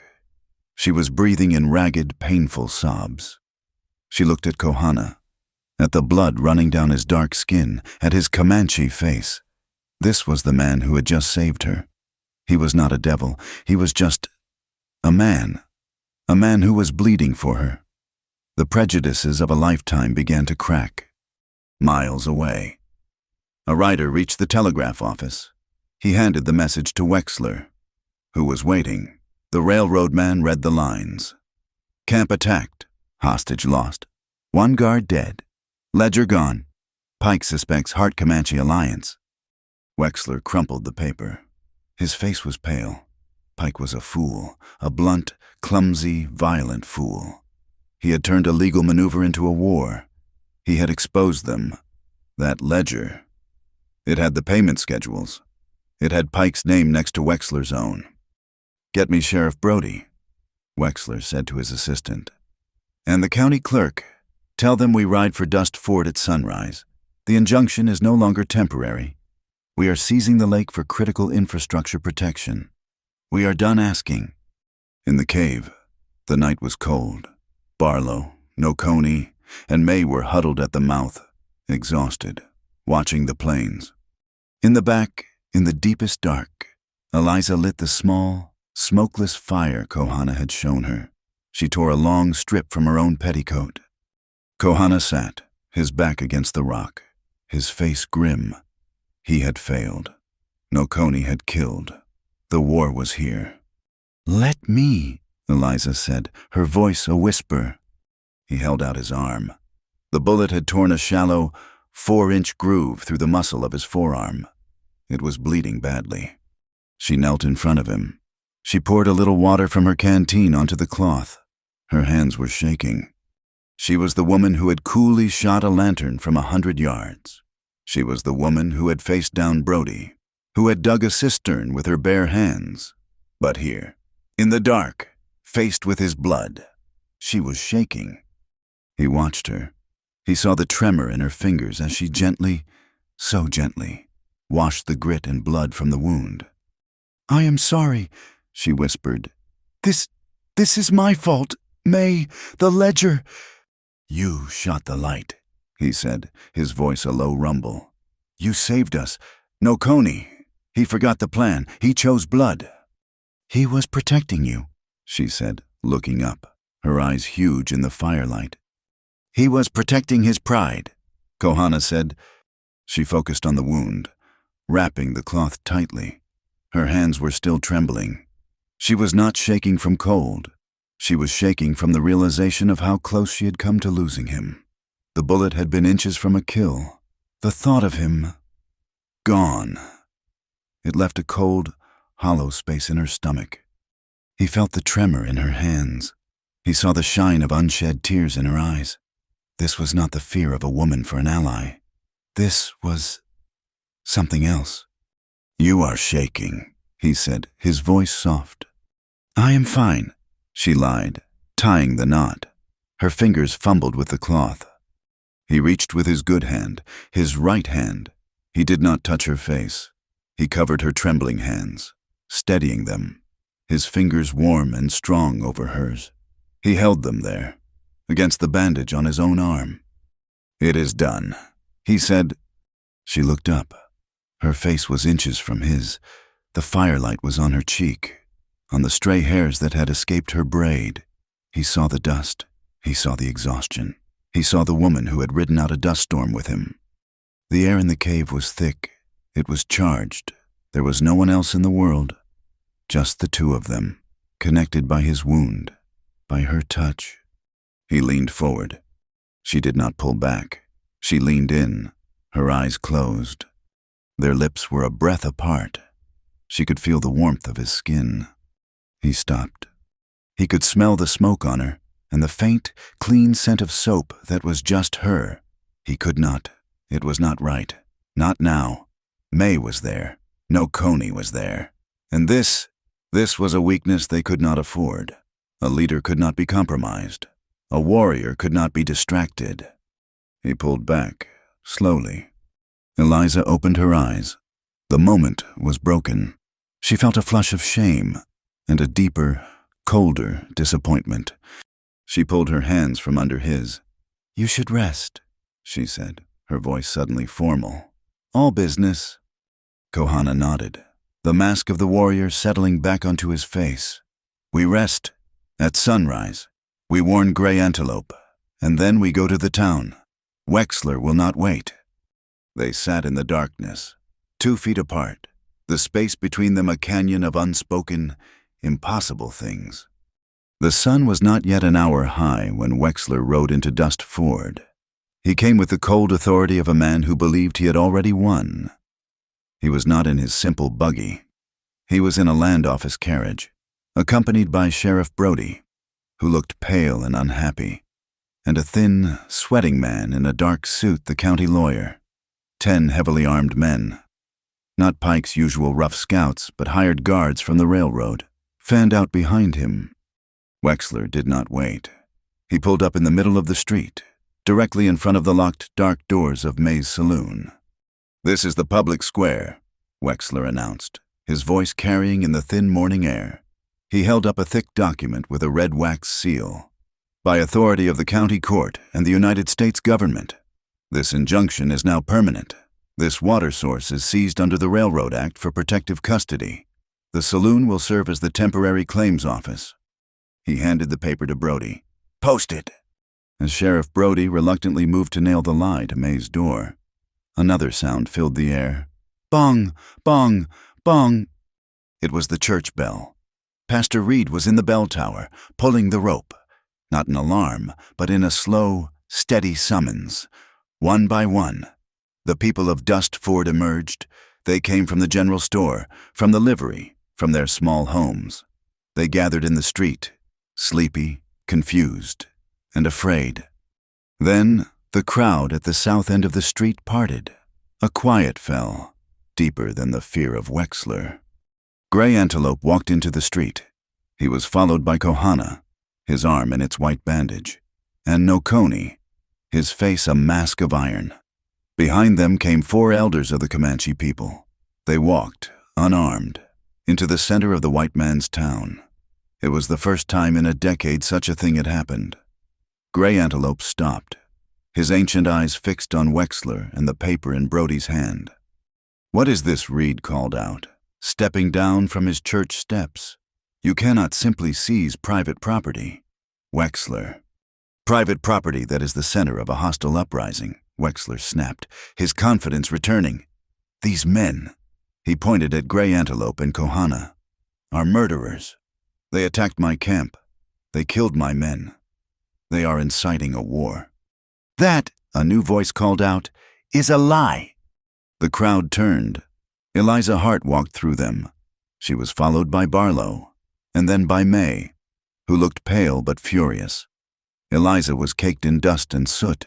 Her hair was loose, and her eyes burned with a light that made Wexler take an involuntary step back. She was carrying 2 things in her right hand. She held the thick, leather-bound ledger. In her left, she held the jagged, heavy piece of broken iron pipe. She walked to the center of the street and dropped the pipe at the county lawyer's feet. It landed with a heavy, metallic clang that echoed off the false front buildings. "What is this junk?" the lawyer asked, wiping his face with a handkerchief. Barlow stepped forward. His shadow covered the lawyer. "That junk," his voice rumbled, "is the proof." He pointed a finger thick as a rail spike at the broken metal. "I am a blacksmith. I know iron. You see this mark?" He crouched, tracing a small triangle on the iron. "That is the stamp of the Eastern Iron Works, a company in Pennsylvania, the same company that builds the boilers for Wexler's locomotives." A murmur went through the crowd. "And this weld," Barlow continued, "it is a patent weld. That is not a pipe you buy here. That pipe was shipped. It was a secret. He was not protecting the creek. He was stealing the water in the dark. While you," he looked at Brody, "kept us all busy." This is circumstantial," Wexler shrieked. "It proves nothing. My guards were attacked." "By who?" Eliza asked, her voice clear as the bell. She held up the ledger.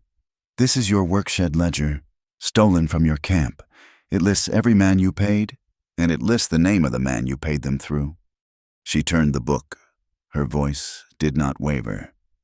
"Mr. Clay Pike, $10 a day for security, $100 bonus for discouraging local settlers, $500 for managing the Comanche situation. It also lists the purchase of black powder, the same powder that blew up your stables. The man Nokoni killed was not one of your guards. Mr. Wexler, He was one of Pike's men, listed right here. You paid for your own war. Wexler's face collapsed.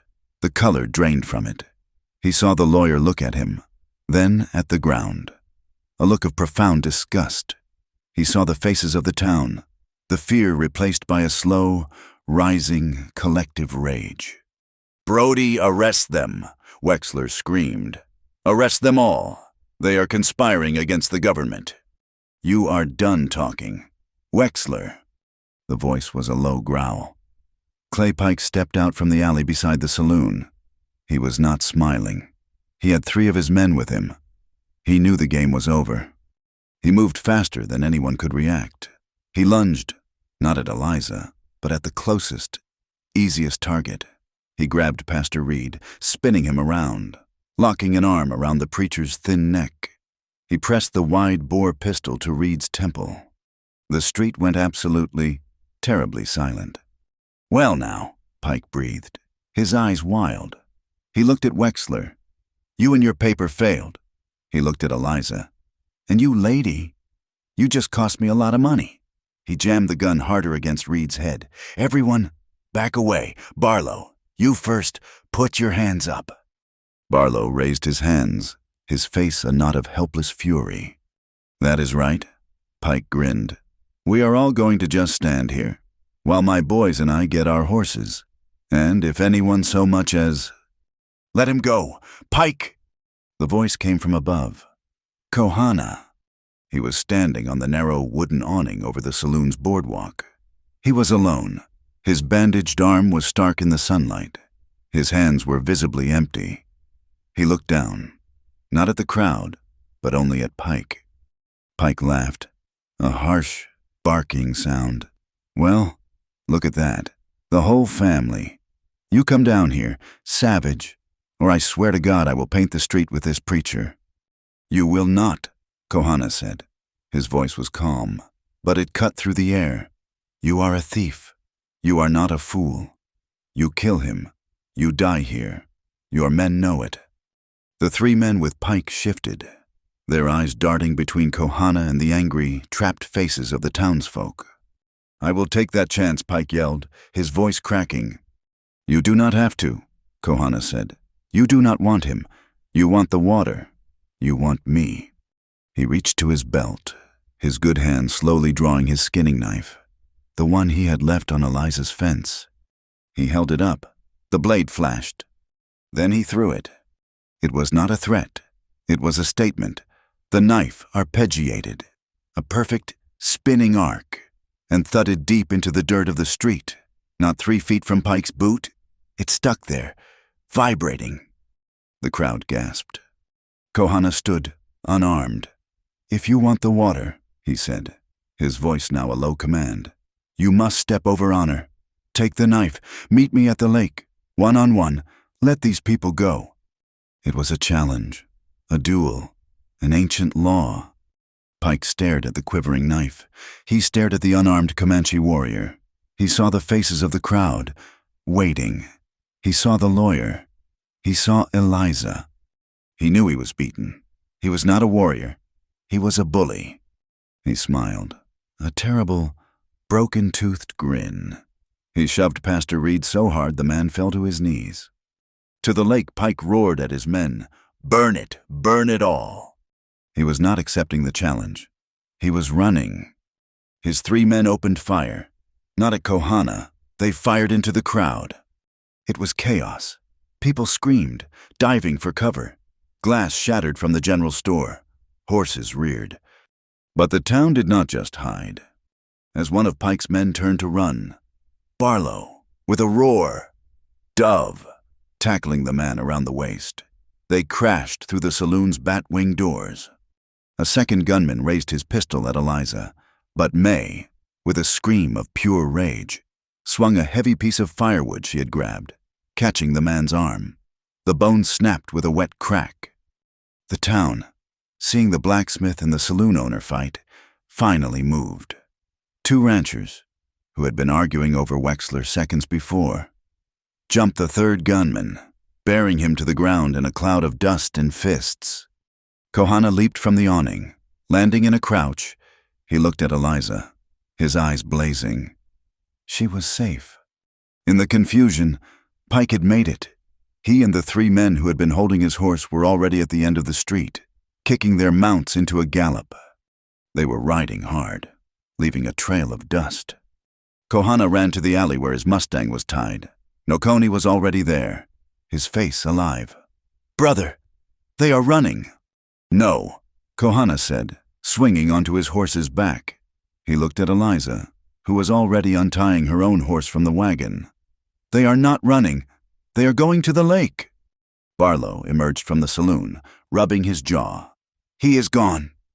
Kohana looked at the dust cloud. He is going to make his last stand. He will try to break the bank, to destroy the lake for good. The final battle had not been won with paper or with words. The final battle was still to come. At the water. The dust of their ride was a red plume against the sky. They did not spare their horses. Kohana rode low, his bandaged arm a white streak, his face a mask of stone.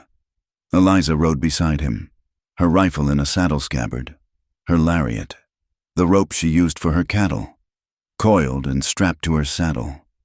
Nokoni rode on the flank, his anger now a cold, sharp blade. They could smell the lake before they saw it. The air was different, heavier. The wind, which had been at their backs, pushing them, suddenly died.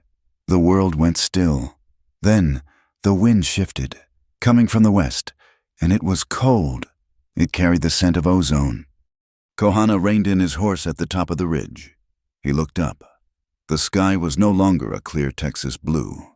It was a bruised, churning purple. Heavy clouds, the color of lead, were boiling in from the mountains. A storm, not a duster, a rainstorm. "He is there," Kohana said, his voice flat. Eliza looked down at the lake. The scene was one of frantic, destructive energy. Pike and his 3 men were not just waiting, they were working. They had 2 wagons backed up to the narrowest part of the bank, the part that formed a natural dam. They were unloading wooden crates. "Black powder," Eliza whispered, her blood running cold. "The powder from the stable. He is not just going to divert the water. He is going to destroy the lake. He will blow the bank." Further up the hill, a 1/4 mile away, a lone figure in a carriage watched. Wexler. He was waiting for his natural result.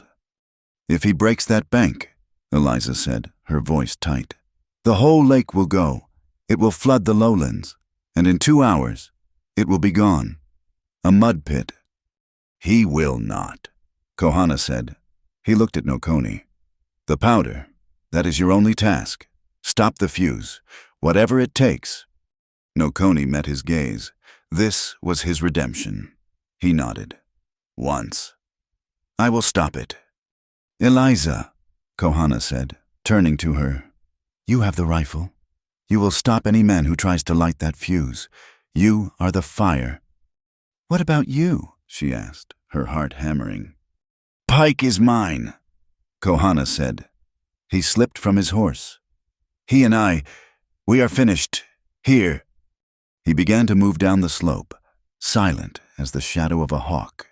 Nokoni fanned out to the left, circling toward the wagons and the crates. Eliza dismounted, finding her perch on the rocks, the same place she had been before. She sighted down the rifle. The wind was picking up, cold and erratic, making the shot difficult. Pike was shouting, his voice a raw tear in the air. "Hurry, get the fuses laid. I want this whole bank gone if I cannot have it. No one will." One of his men was uncoiling a long, dark line of fuse from a crate. Another was placing charges near the base of the bank. Eliza centered her sights on the man with the fuse. She took a breath. Kohana was halfway down the slope when Pike saw him. The outlaw's head snapped up, his senses animal sharp. "Well, well," Pike roared. Dropping the crate he was holding, he pulled his heavy revolver. "You came to die after all. Savage." He fired. The shot was high. Kohana did not slow. He did not have a rifle. He had his knife, the one he had retrieved from the street. He kept coming. Pike fired again. Kohana dropped low, the bullet singing over his head. Eliza fired. Her shot was true. The rifle in the hands of the fuse man spun out of his grip, his hand exploding in a spray of red. He screamed, clutching his ruined hand. "Up there," Pike bellowed, seeing where the shot came from. "It is the woman killer." The other two men raised their rifles, firing up at the ridge. Bullets sparked and whined off the rocks around Eliza. She ducked, the shots terrifyingly close. She could not fire back without exposing herself. She was pinned. Pike saw his chance. With Eliza trapped, he turned back to Kohana, who was now just yards away. Pike threw his empty pistol at Kohana's head and drew his own long hunting knife. "Just you and me, then." He lunged. Kohana met him. It was not a fight of skill. It was a brawl, a desperate, brutal clash of two men. Pike was stronger, heavier. Kohana was faster, even with his wounded arm. They slammed together, knives flashing. The first clap of thunder rolled across the sky, a low, heavy drum beat. Nokoni used the distraction, while Pike and Kohana were locked in combat, and the other two men were firing at Eliza. He sprinted from the reeds. He was at the wagons. He saw the crate of powder. He saw the burning, slow match fuse the men had already lit. It was sputtering, just feet from the main charge. He grabbed the fuse. It was hot. It burned his hand. He did not care. He tried to pull it out. One of Pike's men, the one Eliza had not shot, saw him. "At the powder!" he yelled. He turned his rifle from Eliza and fired at Nokoni. The bullet hit Nokoni in the shoulder. The force of it spun him around. But he did not fall. He roared, a sound of pure rage, and tore the burning fuse from the crate. He threw it, a smoking serpent, into the lake, where it hissed and died. He fell to his knees, his good hand clamped over his bleeding shoulder. On the ridge, Wexler saw it all. He saw the fight. He saw the fuse go dead. He saw his plan, his entire future dissolving into a muddy, violent chaos. He grabbed the reins. It was time to leave. But as he turned his carriage, two figures blocked the narrow trail. May, holding a double-barreled shotgun, and Barlow, holding a sledgehammer. "Going somewhere, Mr. Wexler?" May asked, her voice cold as the rising wind. Behind them, on the trail, came the town. Pastor Reed was there, and the ranchers, and the shopkeepers. They were on foot, on horseback. They were silent. They were witnesses. Wexler was trapped. At the lake, the fight was turning. Pike and Kohana were on the edge of the bank, on the slick, wet stones near the water. The first drops of rain, fat and cold, began to fall. Pike was wild. He was a cornered animal. He knew he had lost. He lunged, not with his knife, but with his body, tackling Kohana around the waist. They went down, rolling, their arms locked. They rolled onto the wet, algae-covered rocks at the very edge of the water. Kohana's bad arm gave way. Pike was on top of him, his knee on Kohana's chest. He raised his knife for the killing blow. "No!" Eliza screamed. She had no shot. Pike grinned, his brown teeth bared. He plunged the knife down. Kohana twisted, the blade sinking into the mud beside his head, not his heart. Kohana used his good hand, his right hand, grabbing Pike's wrist, holding the knife at bay. His wounded arm was useless. Pike was too strong. The knife blade was pressing closer. Closer! "Kohana!" Eliza yelled. She was up, running, ignoring the men who were still shooting. She grabbed the lariat from her saddle. She was not a fighter. She was a rancher. She knew rope. She swung it once, a perfect open loop. She threw it. The loop sailed over Pike's head and shoulders. Eliza did not wait. She wrapped the rope around her saddle horn and spurred her horse back. The rope went taut. Pike was yanked, as if by a giant hand, off of Kohana. He was dragged backward, pulled off his feet, into the shallow, muddy water. Kohana sprang up, gasping, his knife in his hand. Pike was sputtering, trying to stand in the knee-deep mud. He had lost his knife. He was disarmed. He was beaten. Kohana walked toward him, his face a terrible mask of vengeance. This was the man who had burned Eliza's barn, the man who had taken May, the man who had tried to murder him, the man who would have destroyed his ancestral water. Pike saw the look in his eyes. "No, please," he sputtered. Kohana raised his knife. His good arm was steady. His bandaged arm throbbed with the pulse of his rage. He could end it. He could end the threat. It was his right. Eliza watched. Her heart stopped. The rope still tight. Nokoni watched, bleeding, triumphant. The townsfolk watched from the ridge. Kohana looked at the blade. He looked at Pike, a pathetic, mud-covered man. He looked at the water, the sacred water. Numona tubipu.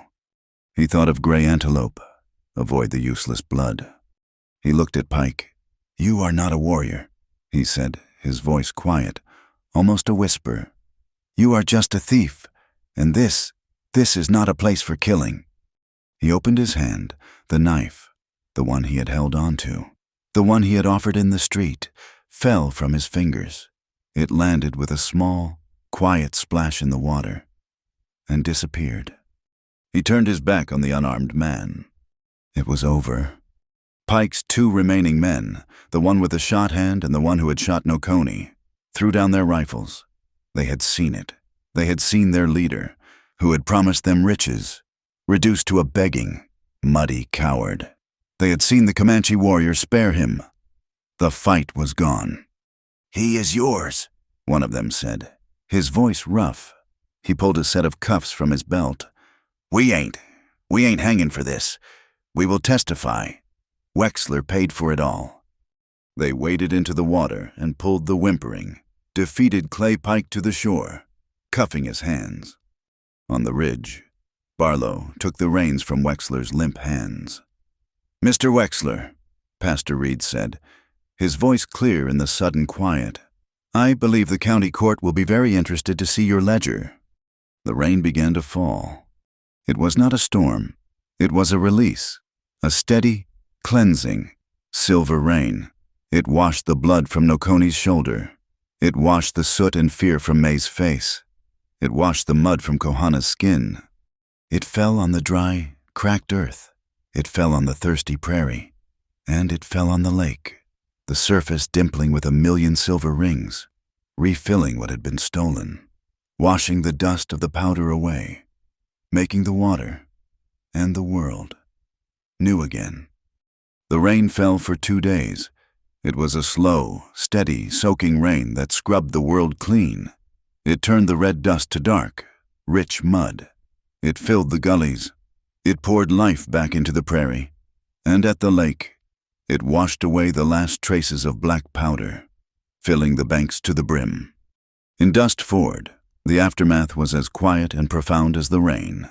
Wexler, his fine suit stained with mud, was held in the back room of the saloon. Pike and his 3 remaining men, including the one whose hand Eliza had shot and the one Nokoni had disarmed, were locked in Barlow's smithy, which was the only building in town strong enough to hold them. The county lawyer, a humbled man named Harris, had seen the ledger. He had heard the testimony of Pike's own men, who were eager to trade their boss for a lighter sentence. The law, which had been Wexler's weapon, now turned on him. The injunction was not just voided. It was expunged. The railroad's claim was fraudulent, built on lies and paid for violence. On the 3rd day, under a clean, washed sky, a new meeting was held. It was not in the street.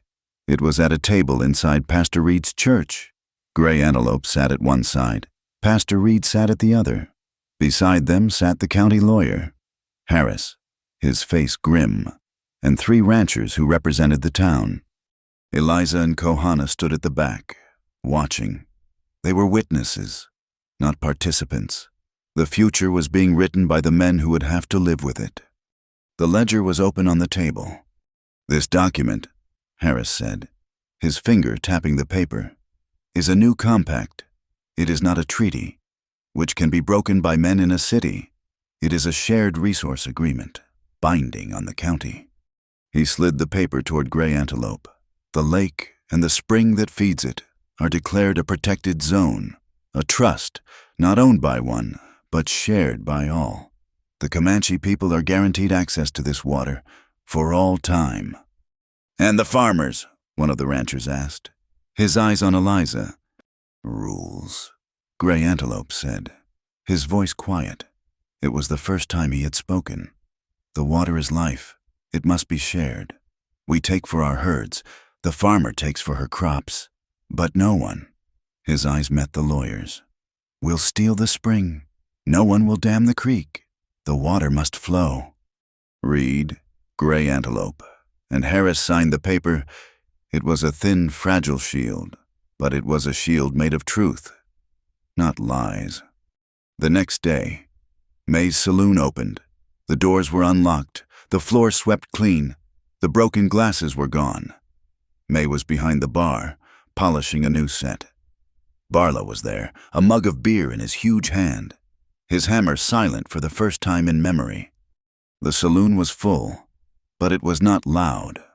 The men who came in, the ranchers and townsfolk, were sober, thoughtful. When Kohana and Nokoni walked in, the conversation did not stop. No one went for a gun. A rancher, a hard man who had been the loudest to support Wexler, looked at Kohana. He looked at his bandaged arm.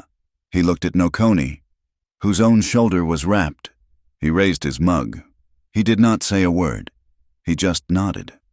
All around the room, men nodded. It was not friendship. It was not forgiveness. It was respect. A small, hard-won, silent acknowledgement. The air in the town had changed. Nokoni left the saloon and went to the smithy. He found Kohana waiting for him by the empty, makeshift jail. Pike and his men were gone, taken by a federal marshal who had arrived on the morning train. "Brother," Nokoni said. He stood before Kohana. He was not the hot-headed boy from the week before. His shoulder was wounded. He had taken a life. He had seen the cost. I was wrong. I thought honor was in the blood I spilled. I did not see. I am sorry." Kohana looked at his cousin. He saw the shame, but he also saw the new strength. "You fought," Kohana said. "You saved the powder. You took a bullet for the people. That is honor." "What now?" Nokoni asked. "The town." "The town changes," Kohana said. "And so do we." He nodded toward the smithy, where Barlow was firing up the forge. "He needs help. His arm is sore from that tackle. And you need a new way. Go, learn to build." Nokoni looked at the dark, smoky smithy. He nodded. He walked inside, and a few minutes later, a new sound began. The ring of a hammer on an anvil, slow and unsteady. As Barlow began to teach him, it was the sound of a new life. Eliza was at the lake. The water was high, calm, and beautiful. The rain had softened the banks. She walked to the place where Pike had tried to set his charges, the narrowest part of the bank. She knew, with a farmer's certainty, that the dry season would come again. The full lake was a promise, but it needed to be managed. She looked up. Kohana was there, on the opposite bank. He was watching her. He did not call out. He walked down to the wet sand at the water's edge. He crouched. With his good hand, he began to draw in the sand. He drew the shape of the lake. He drew the creek. Then, at the narrow point, he drew a series of lines, a check pattern of rocks, a weir. Not a dam to stop the water, but a way to slow it, to spread it, to hold the deep water heart of the lake safe from evaporation. Eliza watched. She understood. She walked around the bank. She stood beside him, looking down at the drawing. It was a design of perfect, simple wisdom. "We can use the stone from the ridge," she said, her voice quiet. He nodded. "It will hold." For the next 2 days, they worked. They did not speak. They did not need to. He, with his one good arm, found and levered the stones. She, with her stubborn strength, hauled them into place. They moved together. He would point. She would lift. She would set a stone. He would pack the earth around it. It was a silent ballet of shared purpose. They were not a white woman and a Comanche man. They were two people, building one thing. They were building a future. On the evening of the second day, the weir was finished. It was a low, strong wall of stone, holding the deep part of the lake, letting only the excess water spill over. It was beautiful. They stood, covered in mud and sweat, and looked at their work. That night, they sat by the fire in her small cabin. The new lock Barlow had made was on the door, but it was unbarred. "Your arm," she said. He looked at the bandage. It was stained with mud and water. "Let me," she said. He held it out, just as he had in the cave. She knelt before him. She had a clean bowl of water and a new white cloth. She slowly, carefully unwrapped the old bandage. The wound was healing. It was clean. Her hands, she realized, were not shaking. They were steady.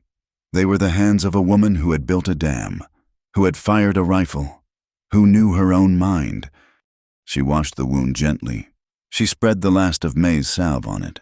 She began to wrap the clean cloth. He watched her face in the firelight. He saw the new, quiet confidence there.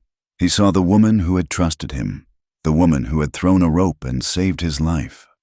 She finished tying the knot. Her hand lingered, her fingers resting on his warm skin, just above the bandage. He covered her hand with his good one. The moment was just as it had been in the cave. The firelight, the silence, the air thick with unspoken things. This time, he did not pull away. This time, she did not look down. He leaned forward, his eyes on hers. She leaned in. It was not the desperate, clinging kiss of the cave. It was not a kiss of fear, or of what if. It was a kiss of what is. It was slow, and it was gentle. His lips met hers. A simple, profound confirmation. It was a kiss that tasted of wood smoke and rain and a shared, bone-deep relief. It was a promise, sealed in the quiet, with no words to cheapen it. When they parted, there was no shame. There was no confusion. "Eliza," he said. It was all he needed to say. "Kohana," she whispered. She sat back, not beside him, but near, and they watched the fire, the silence between them now comfortable and full. The next afternoon, Pastor Reed found Eliza mending the barn, the real barn, with new wood. "He is a good man, Eliza," Reed said, leaning on the fence. "Yes," she said, not stopping her work. "Justice," the pastor said, looking out at the full lake. "It is a strange thing. We tried to find it in paper. Pike tried to find it with a gun. It seems it was somewhere in the middle." He looked at her. "Sometimes it just needs a persistent heart more than a rifle." "It helps to have both," Eliza said. She hammered a nail home. Kohana returned to his village. Gray Antelope was waiting for him. The old chief was not with the council. He was alone. "You went to the white man's town," he said. "I did. You showed them the ledger. You did not use the knife. Until the end." "At the end, I did not use the knife," Kohana said, his voice quiet. He thought of the blade, sinking into the water. Gray Antelope nodded. He saw the new peace in his son's eyes. The conflict was gone. Kohana was no longer a warrior torn between two worlds. He was a man who had found his own path. The old chief reached to his own graying hair. He untied the leather thong that held it. It was old, dark, and supple, worn with age. It had been his father's. "You kept the word," Gray Antelope said, pressing the leather into Kohana's hand. "You avoided the useless blood, and you saved the water." He closed Kohana's fingers over the thong. "You saved the people. You are a leader, Kohana, not just a warrior. You have kept the word, and you have kept the person." In Dust Ford, the last change was happening. At the town's public well, Barlow was painting a new sign. The old one had just said, water. He was painting carefully. On the left side, public well, share, do not waste. On the right side, Noconi stood, guiding his hand. The apprentice blacksmith was showing him how to form the flowing, beautiful symbols of the Comanche language. The same words, the same rules. A new sign for a new town. The next dry season came, as it always did. The sun baked the prairie to a hard, yellow crust. The wind blew hot, carrying the scent of dust and cured grass. But this year, something was different. The lake, protected by the low stone weir Kohana and Eliza had built, was not a mud flat. It was full. It was deep and blue and calm, a miracle of held water. The railroad had gone a different way, faced with federal charges, a broken contract, and a united town. Wexler's company had rerouted their tracks 50 miles to the south, following a different, lesser river. Pike's gang was gone, scattered to the wind or held in a federal prison. The guard tower on the ridge was torn down, its raw lumber used by Eliza to finish repairing her barn. The land was quiet. Kohana stood on the high rock, the one that overlooked the western edge of the lake. It was the place where he had first seen her, a lifetime ago, the place where his peace had been broken. He wore the leather thong of his father in his hair. His arm was healed, leaving a long, silver scar. Eliza came up behind him. She moved quietly now, her steps sure on the rock. She stood beside him, not touching, just sharing the view. "I come here," he said, his voice quiet, for her ears only. "I remember that morning. I was a warrior. I knew my path. Everything was clear. Then I saw you." He turned to look at her. Since that morning, Kohana's piece has a new name. It is called Eliza. She met his gaze. Her eyes were as clear as the water below. "And I stood on this bank," she said, "trembling, holding your blanket. I was a widow, alone, holding onto a promise I could not keep. I was so afraid of being alone." She smiled, a small, sure movement of her lips. "And then I stopped being afraid, because I was not." They did not need to say more. They had chosen. They would walk a path together. He was Comanche. She was a settler. His people were his, and her farm was hers. But the lake was theirs, a shared trust. To make that trust real, they had written a new paper, not one of law, but of agreement. It was a simple page, kept by Pastor Reed with 2 columns. On one side, the Comanche rules for the seasons of grazing, for the sacred ceremonies at the water. On the other, the farmer's rules, for irrigation, for planting. It was a water accord. At the bottom, 2 marks, the signature of Gray Antelope and the signature of Eliza Hart. It was a symbol of practical peace. In Dust Ford, May hung a new picture behind her bar. It was not a painting, but a photograph, taken by a traveling photographer. It showed the lake after the rain, the weir strong, the water shining. Beneath it, she had painted a small, neat sign. It read, "This water belongs to those who keep their word." One afternoon, Barlow arrived at Eliza's farm in his wagon. He was not alone. Noconi sat beside him, his arm healed, his face calm and strong. The 2 of them, the huge blacksmith and the lean Comanche apprentice, unloaded a strange, new contraption of iron. "It is a pump," Barlow grunted, setting it near her cistern. "A hand pump, so you do not have to haul the water in a bucket. It will be easier." Eliza looked at the heavy, beautiful piece of machinery. It was the first one in the territory. Barlow had made it himself. It was a gift of profound respect. Noconi watched Barlow explain the mechanism. He had become the bridge. He worked in the smithy, learning to shape iron. And he was the one who rode between the village and the town. He was the one who brought the Comanche children to the lake on hot afternoons. He taught them, and the few brave town children who followed. How to swim in the shallows. The sound of their laughter, Comanche in white, echoed across the peace of the water. That evening, as the sun set, there was a gathering. It was not a holiday. It was just a night, a small festival. It was held on the flat, grassy bank of the lake. Pastor Reed was there, and May, and Barlow. Gray Antelope was there, sitting by a small, bright fire. A man from the town had a violin. He began to play a slow, simple tune, a reel from the old country. And from the other side of the fire, a Comanche elder began to play a drum, a steady, low heartbeat. The two sounds, the high, sweet notes of the violin and the deep, rich pulse of the drum, did not fight. They met in the cool night air. They wove together. Kohana stood up. He held out his good hand to Eliza. She took it. He led her to the grassy shore, and there, in the mixed light of the fire and the moon, they began to move. It was not his dance. It was not her dance. It was something in between. A slow, simple step, a turning, a shared rhythm by the edge of the water.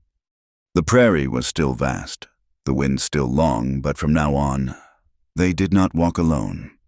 Thank you so much for listening to this story. I would love to know where in the world you are listening from. Please leave a comment below to connect and share your thoughts. If you enjoyed this tale, please subscribe to my channel, Wild West Tales, and give this video a like. And please give some extra support by hitting the hype button, so this story can be heard by more people.